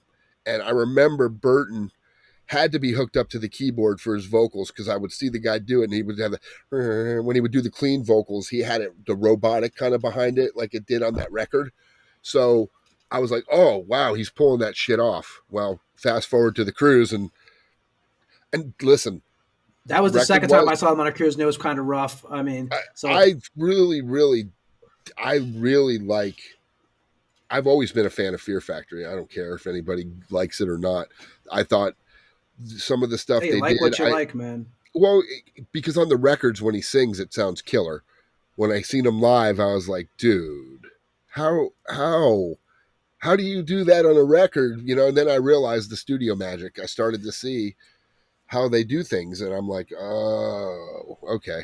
Yeah, I start saying, if you think, man, it's crazy. Because there's only a few bands that come out and sound really, well, not a few, but there's, some of these bands that when you hear things in the studio, and I go, there's no way you're fucking pulling that off live. And there's a couple I've talked to you about. I don't want to call out bands, but some of them are pretty popular.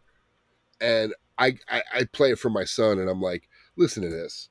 Now listen to this dude live, because they'll pull the live video up, and I'm like, why would you do, Steven Tyler, I remember him going, don't do anything on a record you can't pull off live. I always remember that. But I'm like, but you're doing double vocals. Like you're singing over yourself. How do you do that? But I get what he meant. I think as you get older, these guys now, you kind of wonder now if everyone's kind of cheating. Not the bands we listen to so much, but like a lot of the bigger ones. Because even if you look back at, like you mentioned Clash of the Titans, right? That's 1990. I want to say I think it was 90. It was, and that's because if you figure that's Persistence. So Anthrax is out on Persistence of Time on that. Slayer's out on Seasons of the Abyss. On that. Rest in peace. Alice in Chains is out on Facelift for that. Because Man in a Box had just probably come out, because probably that same month, and then Rust in Peace from Megadeth. So that's crazy. That's it's a 90. huge time period. It's a huge time period. I mean, and wow, I can't believe it was 90. I thought it was a little bit later, but maybe it was 90. And you had that's what's cool about Florida. There's a whole the whole different thing going on there from where I was in Jersey, because we had a lot of the hardcore. There was a lot of that stuff going on, and there was a lot of the metal too. But Florida, you guys remember Seasons of the Wolf from Bradenton? They put out stuff in '92. I think they put out a demo. Actually, a band that I have to say I really dug this band, and I don't know what I don't think they were around from 91 to 98, I believe. And you might remember this band, a band called Judecca. They were from Cape Coral. And they had put out, damn it, I don't remember how many. I know they put out 2 demos. I don't know if they put out maybe one. I think they put out one full length. But they put out the Eternal Rest demo. And that was, see here, I'm going to play a song off of that. Now, they were one of those, that was a time you get a lot of the tapes. They had the same songs on both sides. Remember that? Like 1 through 4 was on side A, 1 through 4 on side B. Right. This is from the Eternal Rest demo. But this is, let me see here. What song? Let me see here. Let's play Evil Born from Judecca. And so basically, I don't know if you remember any of these guys at all. You may have, because I was not in the area. I didn't get to Tampa till 95 to move there, like I said. So it was Brent Carmody on drums, Travis Haycock on guitars, Tom Kimbrough on vocals, and Brian Simmons on bass. I think that's how that was on the Eternal Rest demo. The song I'm going to play is actually from 93. It's from the Scenes of the Obscure Death, a song called Evil Born. It's the same band lineup as the Eternal Rest demo. Besides, I think they had a different bass player on this. And this was issued on Wild Rags. You remember Wild Rags? And the song is called Evil Born. And we're going to play that from Judecca, and we'll be back on the Tampa Morgue right after this track.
That was Judecca from Cape Coral.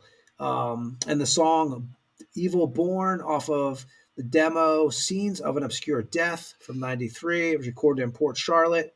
And there was a lot of demos. I mean, some of those, we talk about it off the record. Some of those demos were really good and the bands just never made it. And you said something the other day that was true, which I brought up earlier in this show.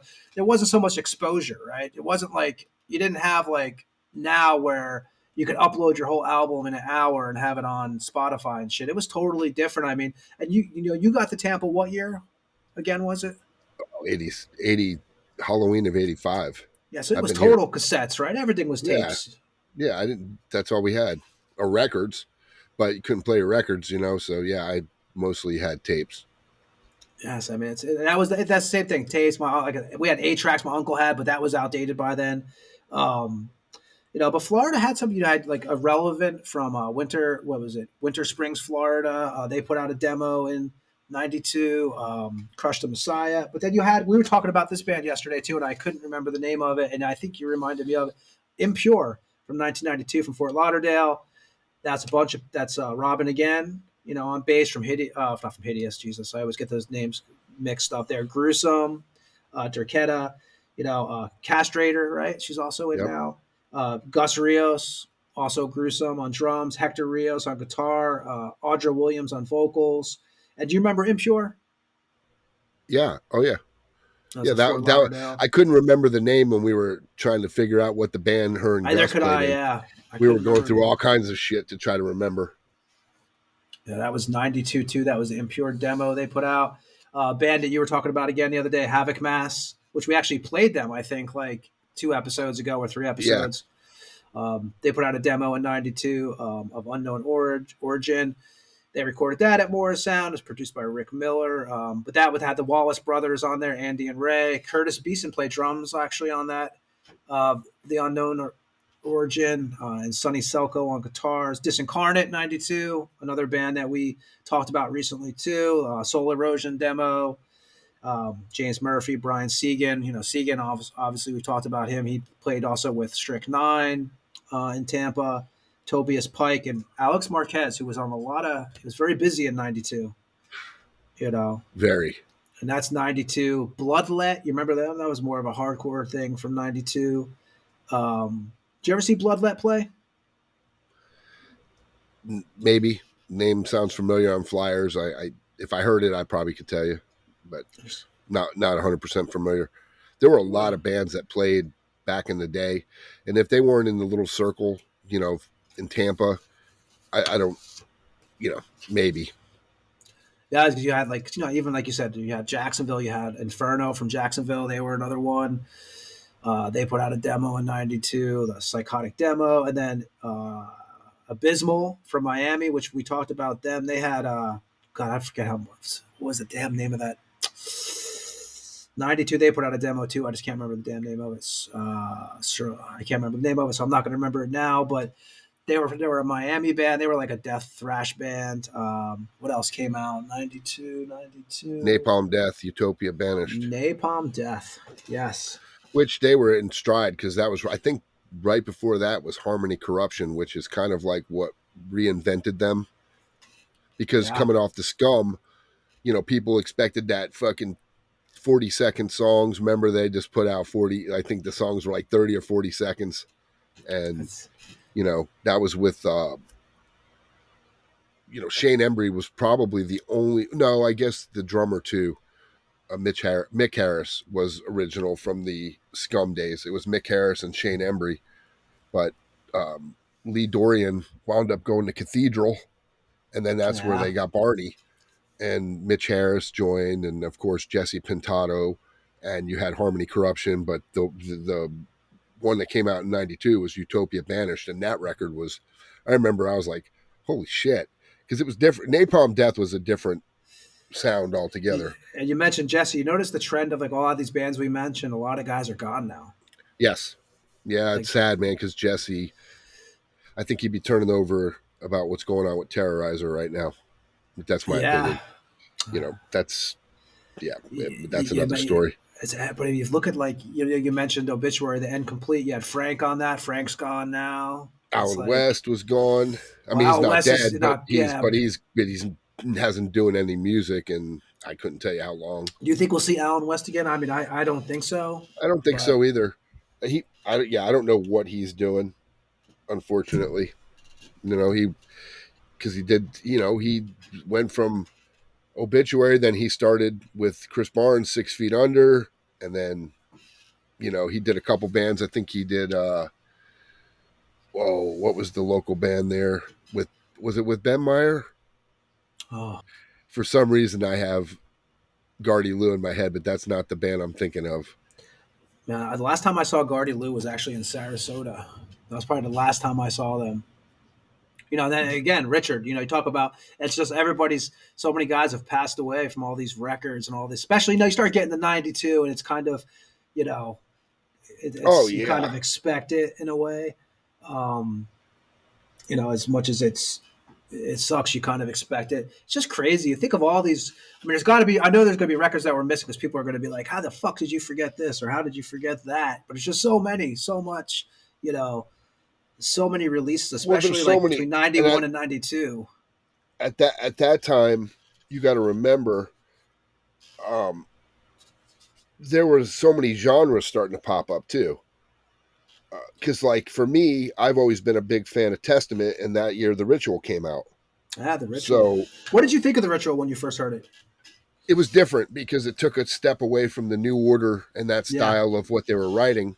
And plus, Chuck Billy's vocals started to take a turn towards some death metal kind of sort of. He started to get a little lower in his range where he wasn't hitting those screams, kind of like Tom. How Tom, after South of Heaven, you notice how there are no more screams in the songs. He kind of realized that after touring, and I guess when you're on the road that long, you realize, man, my voice is taking a toll, and I can't do it. Because when I hear Mark from Death Angel doing the Slayer tunes, I was like, man, this motherfucker is because they played not Die by the Sword. What did they? Black Magic.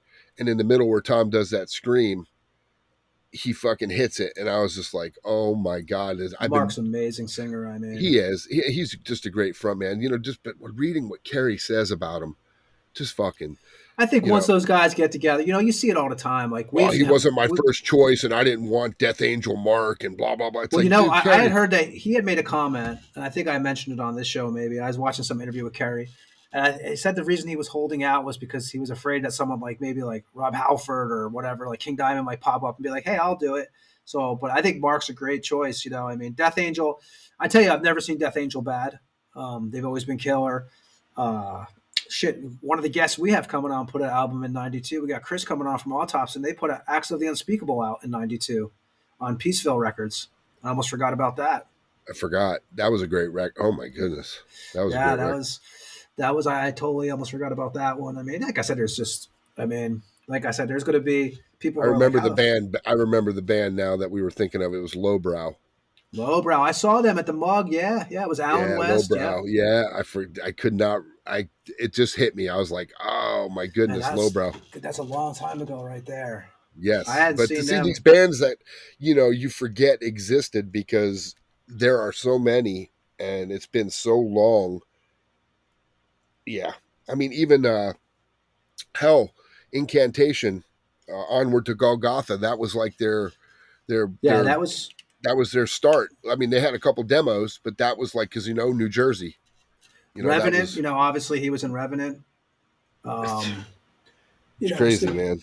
Which was a band that, anybody who hasn't heard Revenant from Jersey, definitely a killer band for us, especially from Jersey. That was a big deal. Them and the Ripping Corpses and stuff. Because Dreaming with the Dead, that was 91, wasn't it? I think that was 91, I want to say. Now that we mention these, it's like they all start coming out of your head. You're like, oh shit, That's I got to remember because I think Venom might have come out with a record that year too, but it wasn't. I don't think it was the typical Venom band. Like what you would expect. That's a good question, actually, because I'm looking right now because I remember Venom, The Wastelands. I don't think that's. Also, if you can look up Ripping Corpse too. Dreaming with the Dead. I want to say it was some reason 91. that doesn't even that doesn't sound familiar. Ripping Corpse was. That was 91, I believe that one. I just had it out the other day. I was just had the original record on Craze out.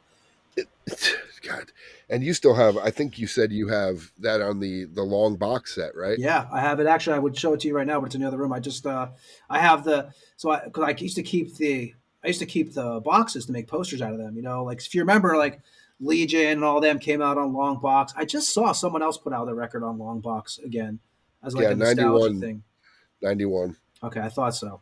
I thought it was. So we 91. can't talk about you. Sorry, Eric. We can't talk about you. We're not talking about. I thought it, but it makes sense. I definitely thought it was 91. Yeah, I know, right? We're like got a lot of rattan on here. It's 91 because you had, 91 was Ripping Corpse. The same thing, like 91 also was Luck of the Corpse from Deceased. So that was 91 too, if I remember correctly. Yeah, this is like we're gonna, how do you remember there's so many fucking releases. And you can't, and there were bands that probably nobody gives a shit about. I mean, you like White Zombie? They put out a record. Who cares? Fucking Nine Inch Nails. I mean, I know Countdown to Extinction was 92, but I did not. I did not get into that. I know it was big. That was and another record that was a huge disappointment was Creator, that Renewal record. That was was that 92 also? Yeah, yep. I mean, there were so many records when I bought them. I was disappointed because they were changing. I mean, Suicidal Tendencies, The Art of Rebellion. Yeah, I did not like. I have to admit, I did not like that when I got it. That's what I'm saying, man. They were turning. Wasp, Crimson Idol, same thing. Kind of. I do like Crimson Idol now, though. I have to admit. But I then like that record. Then it did not. I mean, you were coming off. Was that the Headless Children? Headless Children's a great fucking. Was record, that was before that, right? Yeah, that was what year was Headless Children? So, you're coming in when these bands try to change what got them to the dance is when things kind of went downhill. Yeah. Marduk put out a record, Dark Endless. I was never a huge, no offense, I was never a huge Marduk guy. But, they were killer the last time I saw them at the festival called Devilstone here in Lithuania that is now defunct. I just found out this year, which is a total shame. That was the first festival I ever saw in Europe, and Marduk was the headliner on there. No, I've seen them live, and they're great. But just as far as driving down the road and listening to it, black metal has never been, for some reason, and no offense, because I know Samael came out with a record, the 92, and again, well, you've never. I give you credit, man, because you've never. Not that you hate. You never. I've never heard you be like, I hate this. I hate that. I know you're not a black metal guy. I do like black metal, not all of it, but I do like it. Shit, 92. I actually have a copy of. I have a copy of this demo. A lot of people probably don't know the band, but it actually has some. He uses his real name in it, Willie Roussel, which that's not the stage name he goes by with this note he wrote inside of it.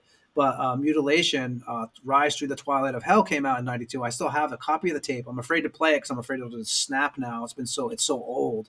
But I have to give you credit. Like, I liked a lot of those noisy bands like that, some of that stuff. And you're always honest. You never, and you don't hate them all. Like I said, you like but some. But again, but people would pick on me because, same thing. Tool Opiate came out. And I was a Tool fan. I like Tool. I think Tool is different.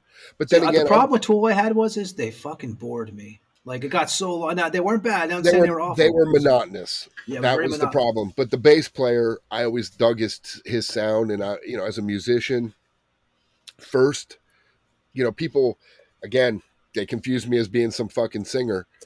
I was a musician long before I fucking sang, and it sucks that I got fucking cases of instruments here sitting in a corner. I know it always amazes me, the whole bass player thing. I'm like, that's what you've been playing bass since I've known you. I mean, it's pretty much, obviously you dominate. You're a killer singer, but your bass playing is awesome too, man. So it's but I always bring it up on this show.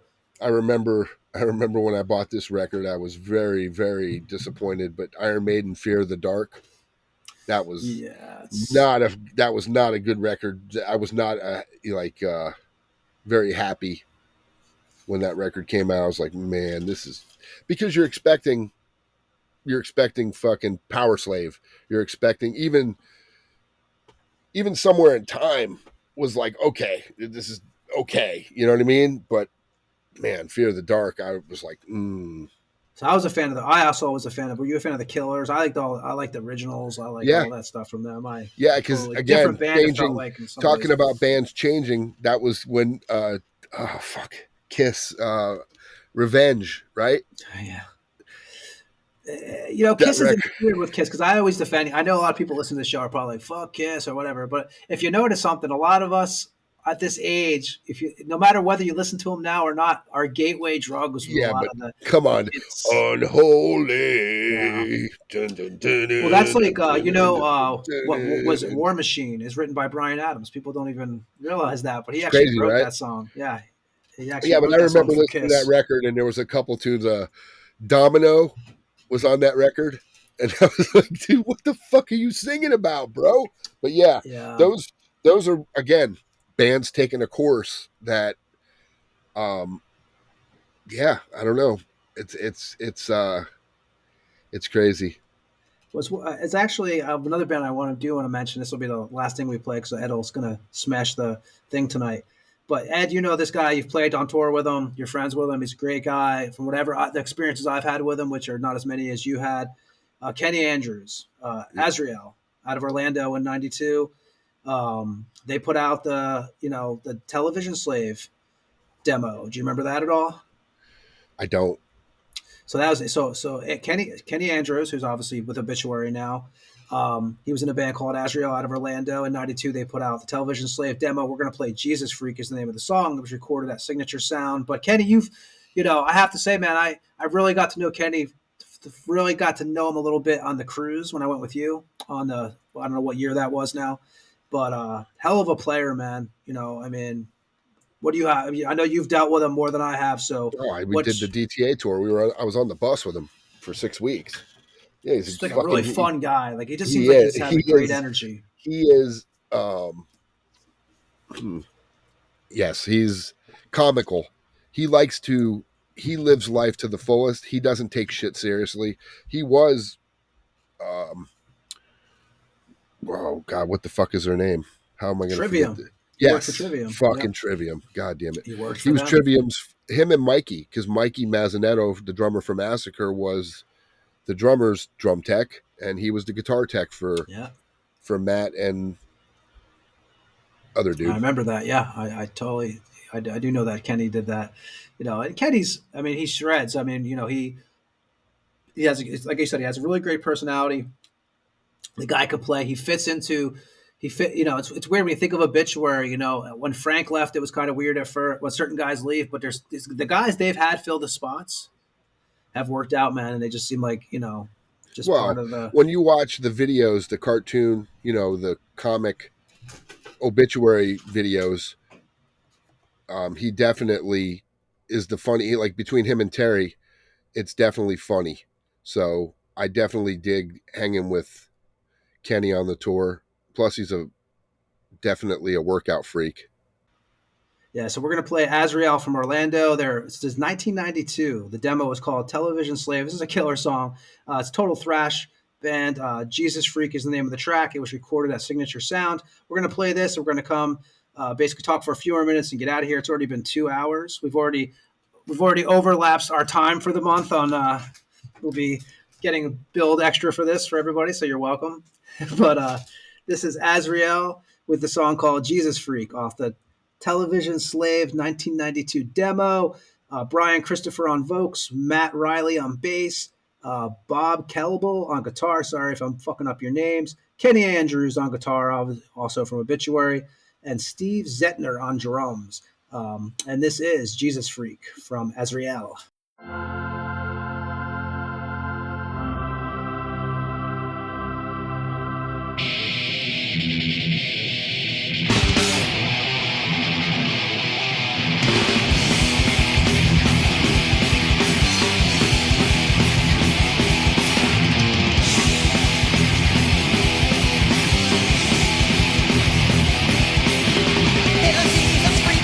Holy book and cross, try to find the answers to think the world is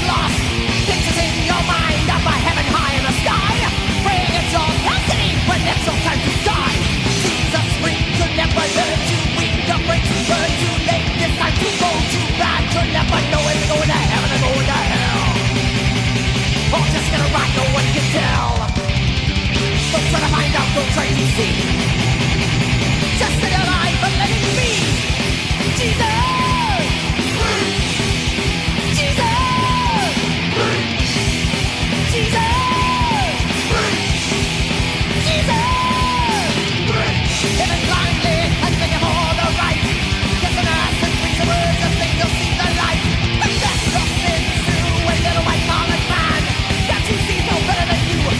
Understand, Jesus freak could never hurt you. Weak, afraid to hurt too late. It's time to go too bad. You'll never know if you're going to heaven or going to hell.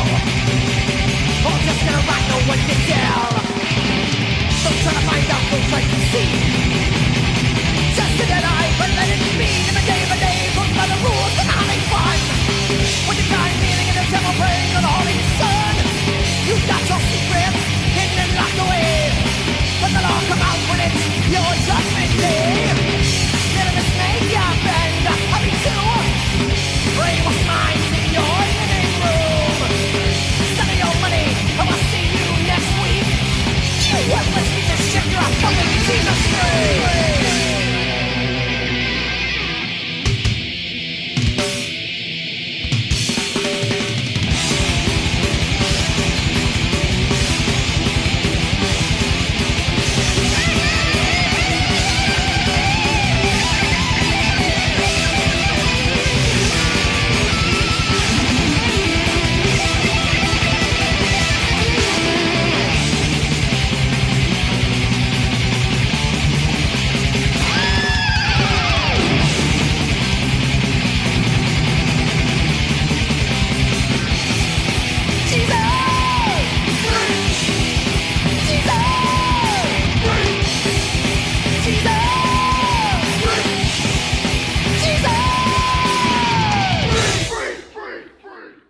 Welcome back to the Tampa Morgue. That was Azrael with Jesus Freak off the 1992 demo television Slave.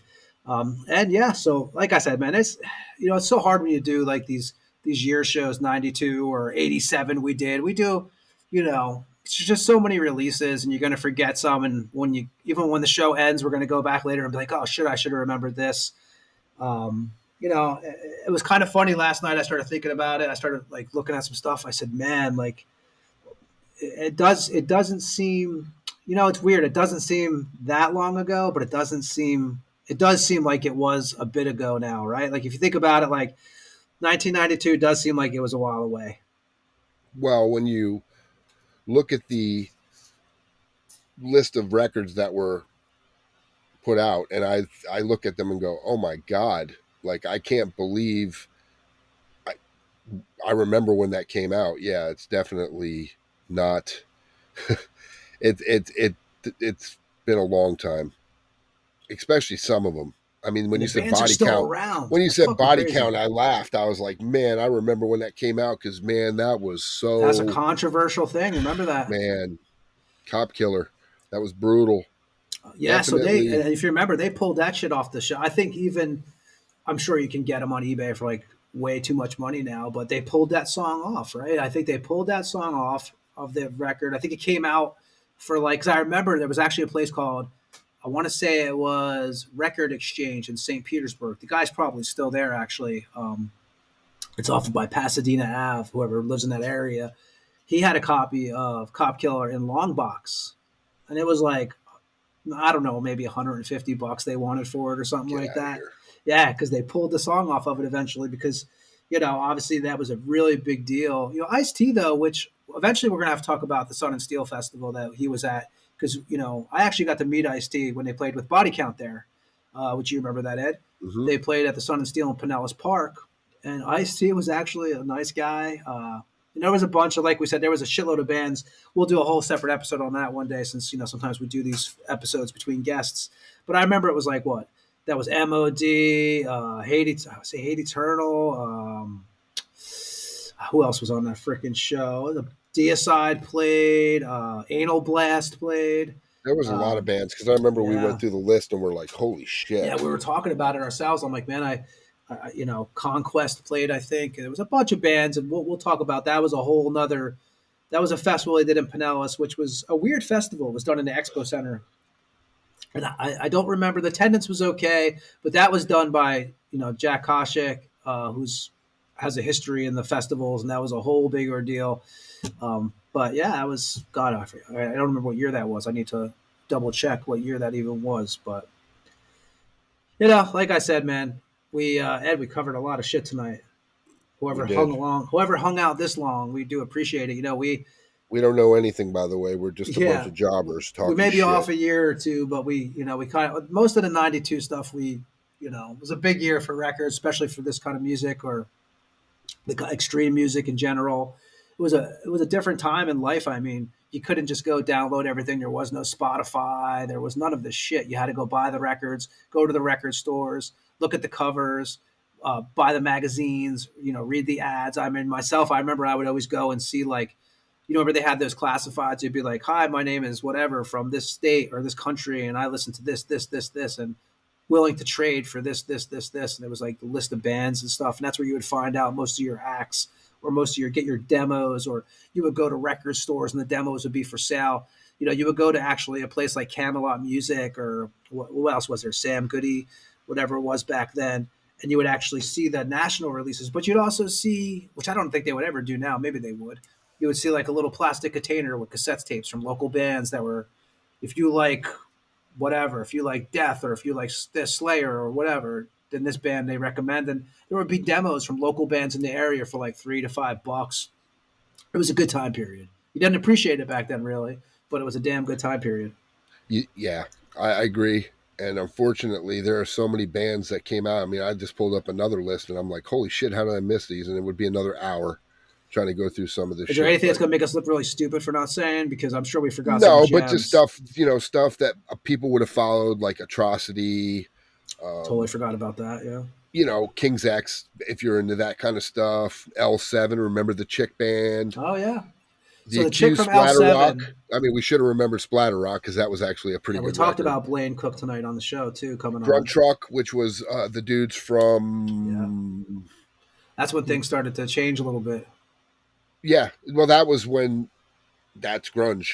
Grunt Truck, I remember, came out. Baphomet from New York. I remember I actually had that record, and it was pretty fucking good. Dissection came out, their demo, it looked like. Dissection was, I tell you, Dissection, whether you like that kind of, Dissection was great. I thought they were one of the, at their craft, just one of those bands, yeah. Definitely one of the few bands that had that black metal sound that I dug. John was awesome, yeah. I mean, music-wise, they were just really definitely Buzz a step Oven. above. Remember Buzz Oven? Yeah. Forgot about them. Buzz Oven, yeah. Impetigo. That's what I'm saying. There's I meant to mention Impetigo. I did forget about that. Oh, Deceased, Luck of the Corpse, if you're into Luck of the Corpse is 91, though, I think. It says 92 here. I got to double check that because I believe it could. Again, people put shit in these lists and they don't know what they're talking about anyway, so... But yeah, there's a... And 91 and 92, where there's a lot of stuff coming out. I mean, that is Entombed, Stranger Eons, but that wasn't the Entombed I remember. So yeah, there was a lot of them. Hypocrisy, Penetralia. I saw Entombed with King Diamond at the Twilight, and it was wasn't it was during the Puppet Master tour. Morbid Saint demo came out. We had Morbid Saint. We had Jim and Pat on here. Yeah, so they're gonna hate us because we're for Benediction. They made it. Yeah, I mean, there's so many bands, man. It's like, I mean, you can only find so much stuff because it's hard to believe. Like when you look at today, somebody could literally, like I could literally come on here after this show, and I could write a song and call it, Fuckwad. My band name's Fuckwad, and it's called Dildo in the Ass. And now I've got a new band, and I can upload it to the YouTube and. You could check out my new song. Grindcore fans will be downloading it, throw a dead chick on the cover, and you're set. Yeah, man. That's what I'm saying. Nowadays, you can literally make a band like nothing, and next week make a new band, and next week, if you had the way to do it, if I had drum stems, I could literally make record after record. I wouldn't need anybody. I could make a Generic Christ record in a week, literally. Yeah, if I had drum stems. That's the key. That's the thing. Like with a lot of the projects, which I'll be 100% honest. Like I much rather be in a room together, all of us jamming. Like that's how every Generic Christ record was always done in a band room, written. There was nothing really pre-mapped out at all ever. But now, of course, like with some other projects, is when you like long distances, this is what you do. Like me and you are doing a project right now with Jim Ross and Ronnie Palmer, just some cover songs. It's all trading files and stuff. But I have to admit, man, Circle Studios in Pinellas, which whoever's not aware, it's a studio that basically like we grew up practicing at. Like it's been there forever. It's 2 different locations. This movie, it's called Circle Rehearsal Studios. Joe Diaz owns it from End Unseen, John Oliva's Pain. But Ed, we've written a lot of records there, me and you, just every week being in there, just pounding the pavement, just jamming. That's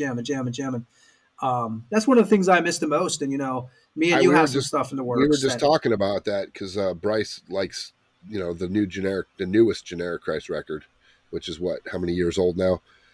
Definitely, he didn't even realize that one of the songs that I wrote, and I said, yeah, Marco didn't come to practice, so within 30 minutes we had this nostalgia was written. Yeah, that's like just that fast.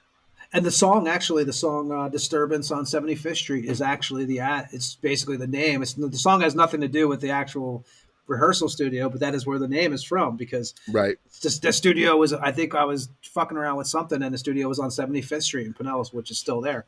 But whoever practices there, all the guys who listen to this, I know we've got reached out by some of our friends from the area in Florida, definitely Lucas from Sorcerer, who I'd give a shout out to, who checks us out, and appreciate anybody who listens to us from that area.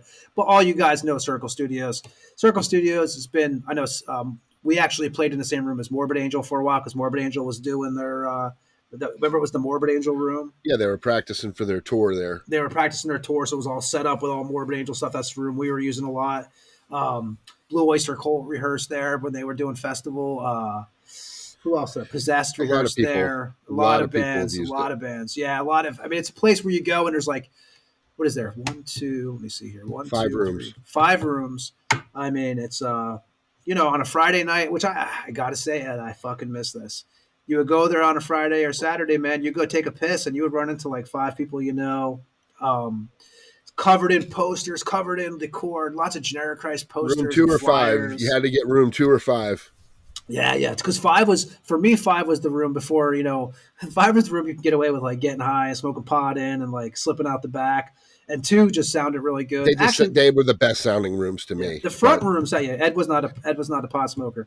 The first one, the first room in the front, I did like, but it's just, when you're writing material, man, you kind of want to be in the back chilling, not right up front, because that was like the social area. But I do miss it, man. I do miss Circle.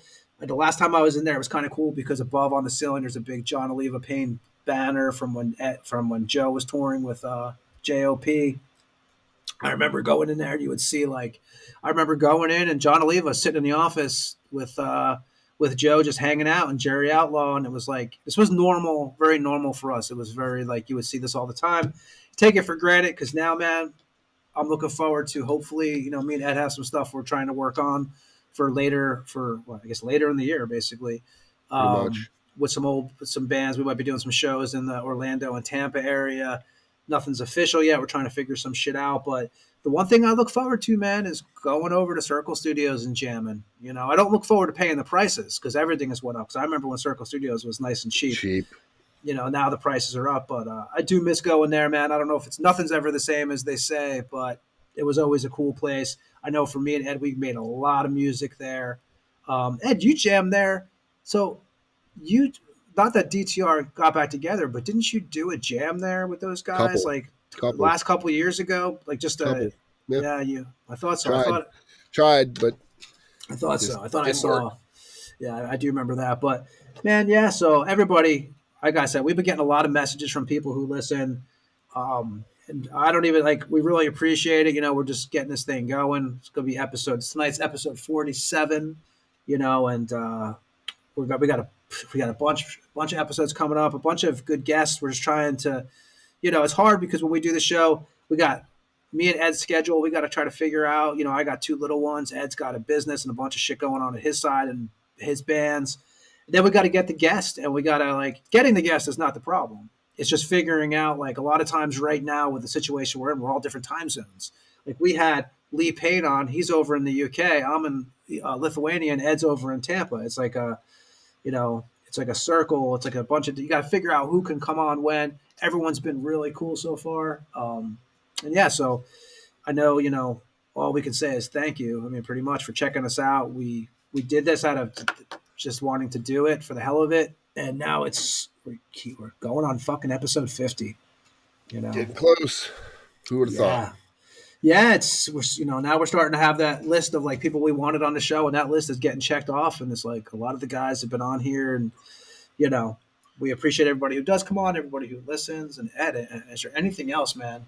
We Meat Locker. I just thought of another one that came out, by the way. Meat Locker in '92. Remember me? Because what's his name played with Meat Locker for a little bit.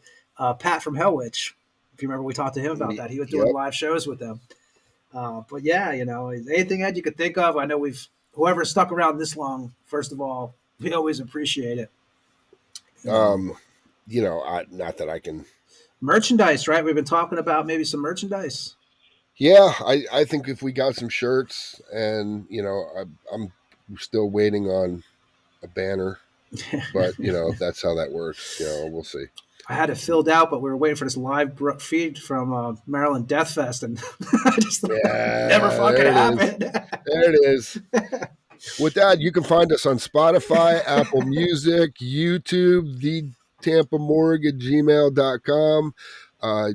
Tony's got some porn up somewhere on somewhere. Yeah, Blabbermouth. Tampa Boar. That's it. Youporn.com/Tony Anderson. He has some good stuff. He plays with toys. Shit up there.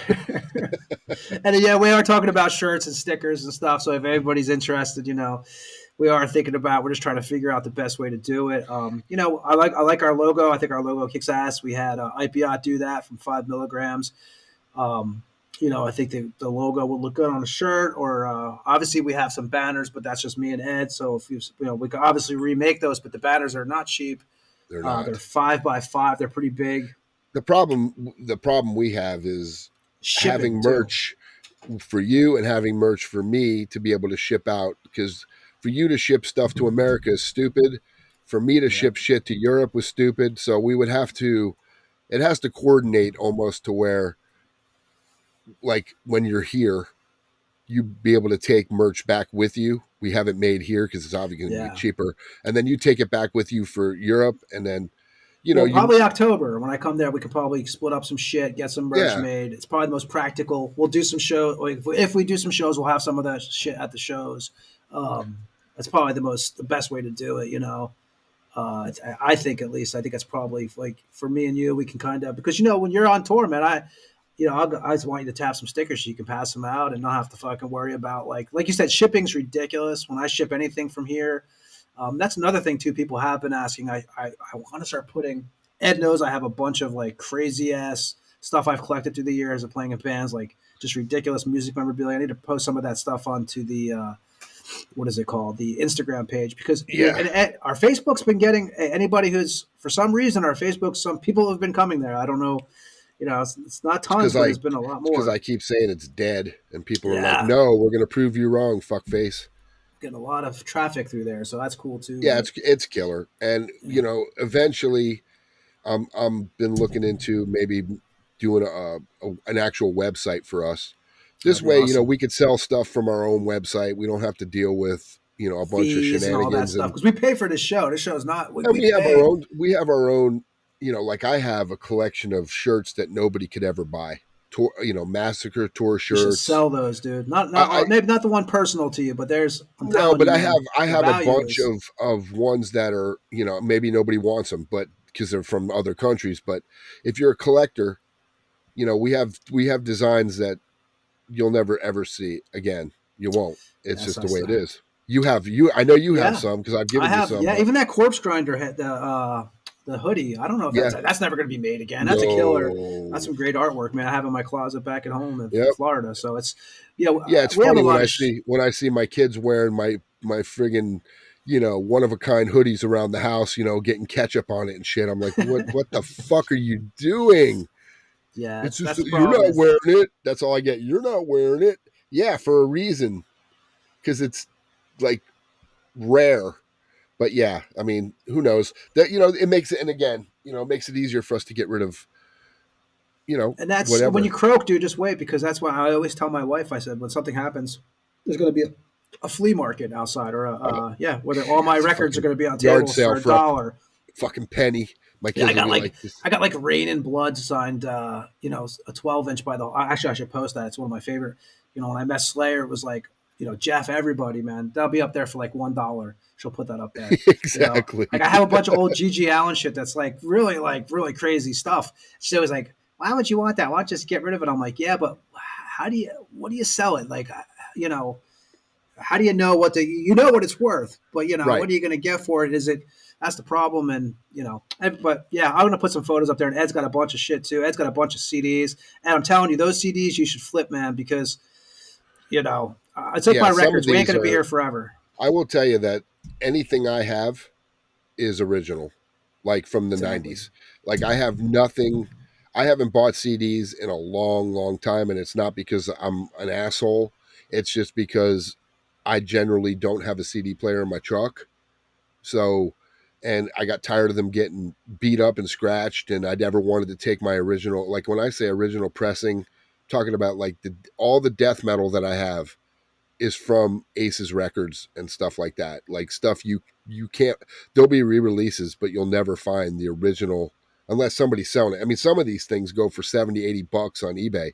My problem is I'm not sending a fucking CD out on eBay for somebody to say, "Oh, it's not this, that, and the other," and then I get fucked because that happened. My sister sent something to Europe when I told her not to, and the guy said he never got it, and I got fucked out of like $200. Dude. Yeah, I won't do it. I just won't do it anymore. I don't need to. Maybe we'll set up a Tampa Morgue store where you can actually buy, like, because I know, I mean, I have, like I said, I got some crazy, I got like death sign drum heads from back in the 90s, and stuff like that. Maybe, one day, because what do you do with all this stuff, man? I love it, but where do you put it eventually? Like, whoever doesn't see, you can't see the studio I'm in now, but it's covered in music memorabilia. There's like ridiculous things that this is not even like, there's a whole other place in Florida that's full of this stuff. And when you start having kids, and what do you do with it? My kids don't really care. Memorabilia like you have hanging there is one thing, but I'm talking about records that or CDs that we're never really going to play. Yeah, it's cool to collect them, and I was a collector for many, many years, but at this point, I'm just I would rather if somebody wants it for their collection or somebody, and you could rebuy it yourself for $20 and sell the original for about $300. Hey man, it's the best $300 you ever made. Because when you die, I can't walk around with a Discman, so my Discman is on my phone. It's called Spotify, and that's, and if it's that obscure, I can find it on YouTube and download it, and it's not that big of a deal. But I know there's people out there that really are into collecting, and I would rather see them, instead of sitting in a box over here collecting dust, I would rather see somebody enjoy it. And that's just where I'm at. It's not about that I'm broke and I need to sell it. That's farthest from the truth. I don't need to do anything. It's like, why not sell it is the question, I guess. You have to ask yourself. That's where I'm at. And I have a lot of shit that I'm looking at going, why am I holding on to something that's just sitting here? Yeah. So that's we'll create it. We'll make it happen. Yeah, and we'll do something like that. And Ed, so we're gonna have, so next week we're gonna try to do a show before we have Bloody come on, possibly on the 15th. Either way, we're gonna celebrate Ed's birthday somehow next week. His birthday's actually Monday, but this will be the last time. Ed, this is we won't talk to you before Monday. I will talk to you, but we will not on the show. So first of all, man, from me and my family, happy birthday. And like I said, I'll talk to you 5 minutes after we disconnect this show. But man, we'll definitely celebrate your birthday, everybody. Ed, Monday's the big day for Mr. Webb, and is it? It Monday? It is Monday, right? Oh God, it is Monday. I thought it was. And what are we? We're back here on the 15th, which is not that far. What is that? It is Monday. Saturday, right? Saturday next week, definite. That's when we're definitely have a show. We got Bloody Mess coming on. Yep. And man, anybody who hung out this long, we do appreciate it. It's a show we did for basically because we try to fill in some shows with just us hanging out and bullshitting. This has been like 2.5 hours almost, not even counting the music, so it's going to be about a 3-hour show. So everybody, thanks for listening as always to the Tampa Morgue. Ed, you got anything you want to say on your way out? The last time at this age you're going to be saying goodbye. You asshole. No, thank everybody, man.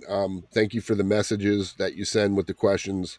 Believe it or not, we've said this 100 times. We don't get paid to do this. We do this because we enjoy pay it. to do this. Yeah, pretty much. I mean, eventually we hope to get paid to do this. Maybe. Yeah, it'd be nice, but a little bit. But I wouldn't. We do this because it's fun. I mean, getting up at I was already up, but doing this my time at 8 a.m. is most people don't even want to fucking go to work, and it was what it was. You know what I mean? It's nice for me, man. Here it's like night. You It's the evening time. Yeah, you get fucked a lot, so I took the brunt of it, and it's fun. It's fine, man, because I got. Again, we have some guests where I've come on at what time? Like 3 a.m. or 2 a.m. just to do it. Yeah, because you got to make it work. You got to suffer. You got to suffer for it. But I appreciate you coming on this morning. It's all worth it. Thank you, everybody, for listening. Have a killer weekend because it's Thursday where we are. You'll be listening to this Thursday night, Thursday afternoon. We want to thank everybody as always, for listening, checking us out. Add us on Instagram, on Spotify, YouTube. YouTube, like I said, we don't have any videos, but it does help us if you subscribe, I guess, for some reason. But again, we all appreciate you. And we'll see you next week with Bloody Mess, right, Ed? Yes, sir. And thank you for listening to the Tampa Morgue. You can email us at thetampamorgue@gmail.com. Check us out on Facebook and Instagram. And we have a Twitter, but we never use it. But everyone, thanks again. We'll see you next week on the Tampa Morgue. Everybody have a great weekend. Ed, again, happy birthday, dude. Thank you, and see ya.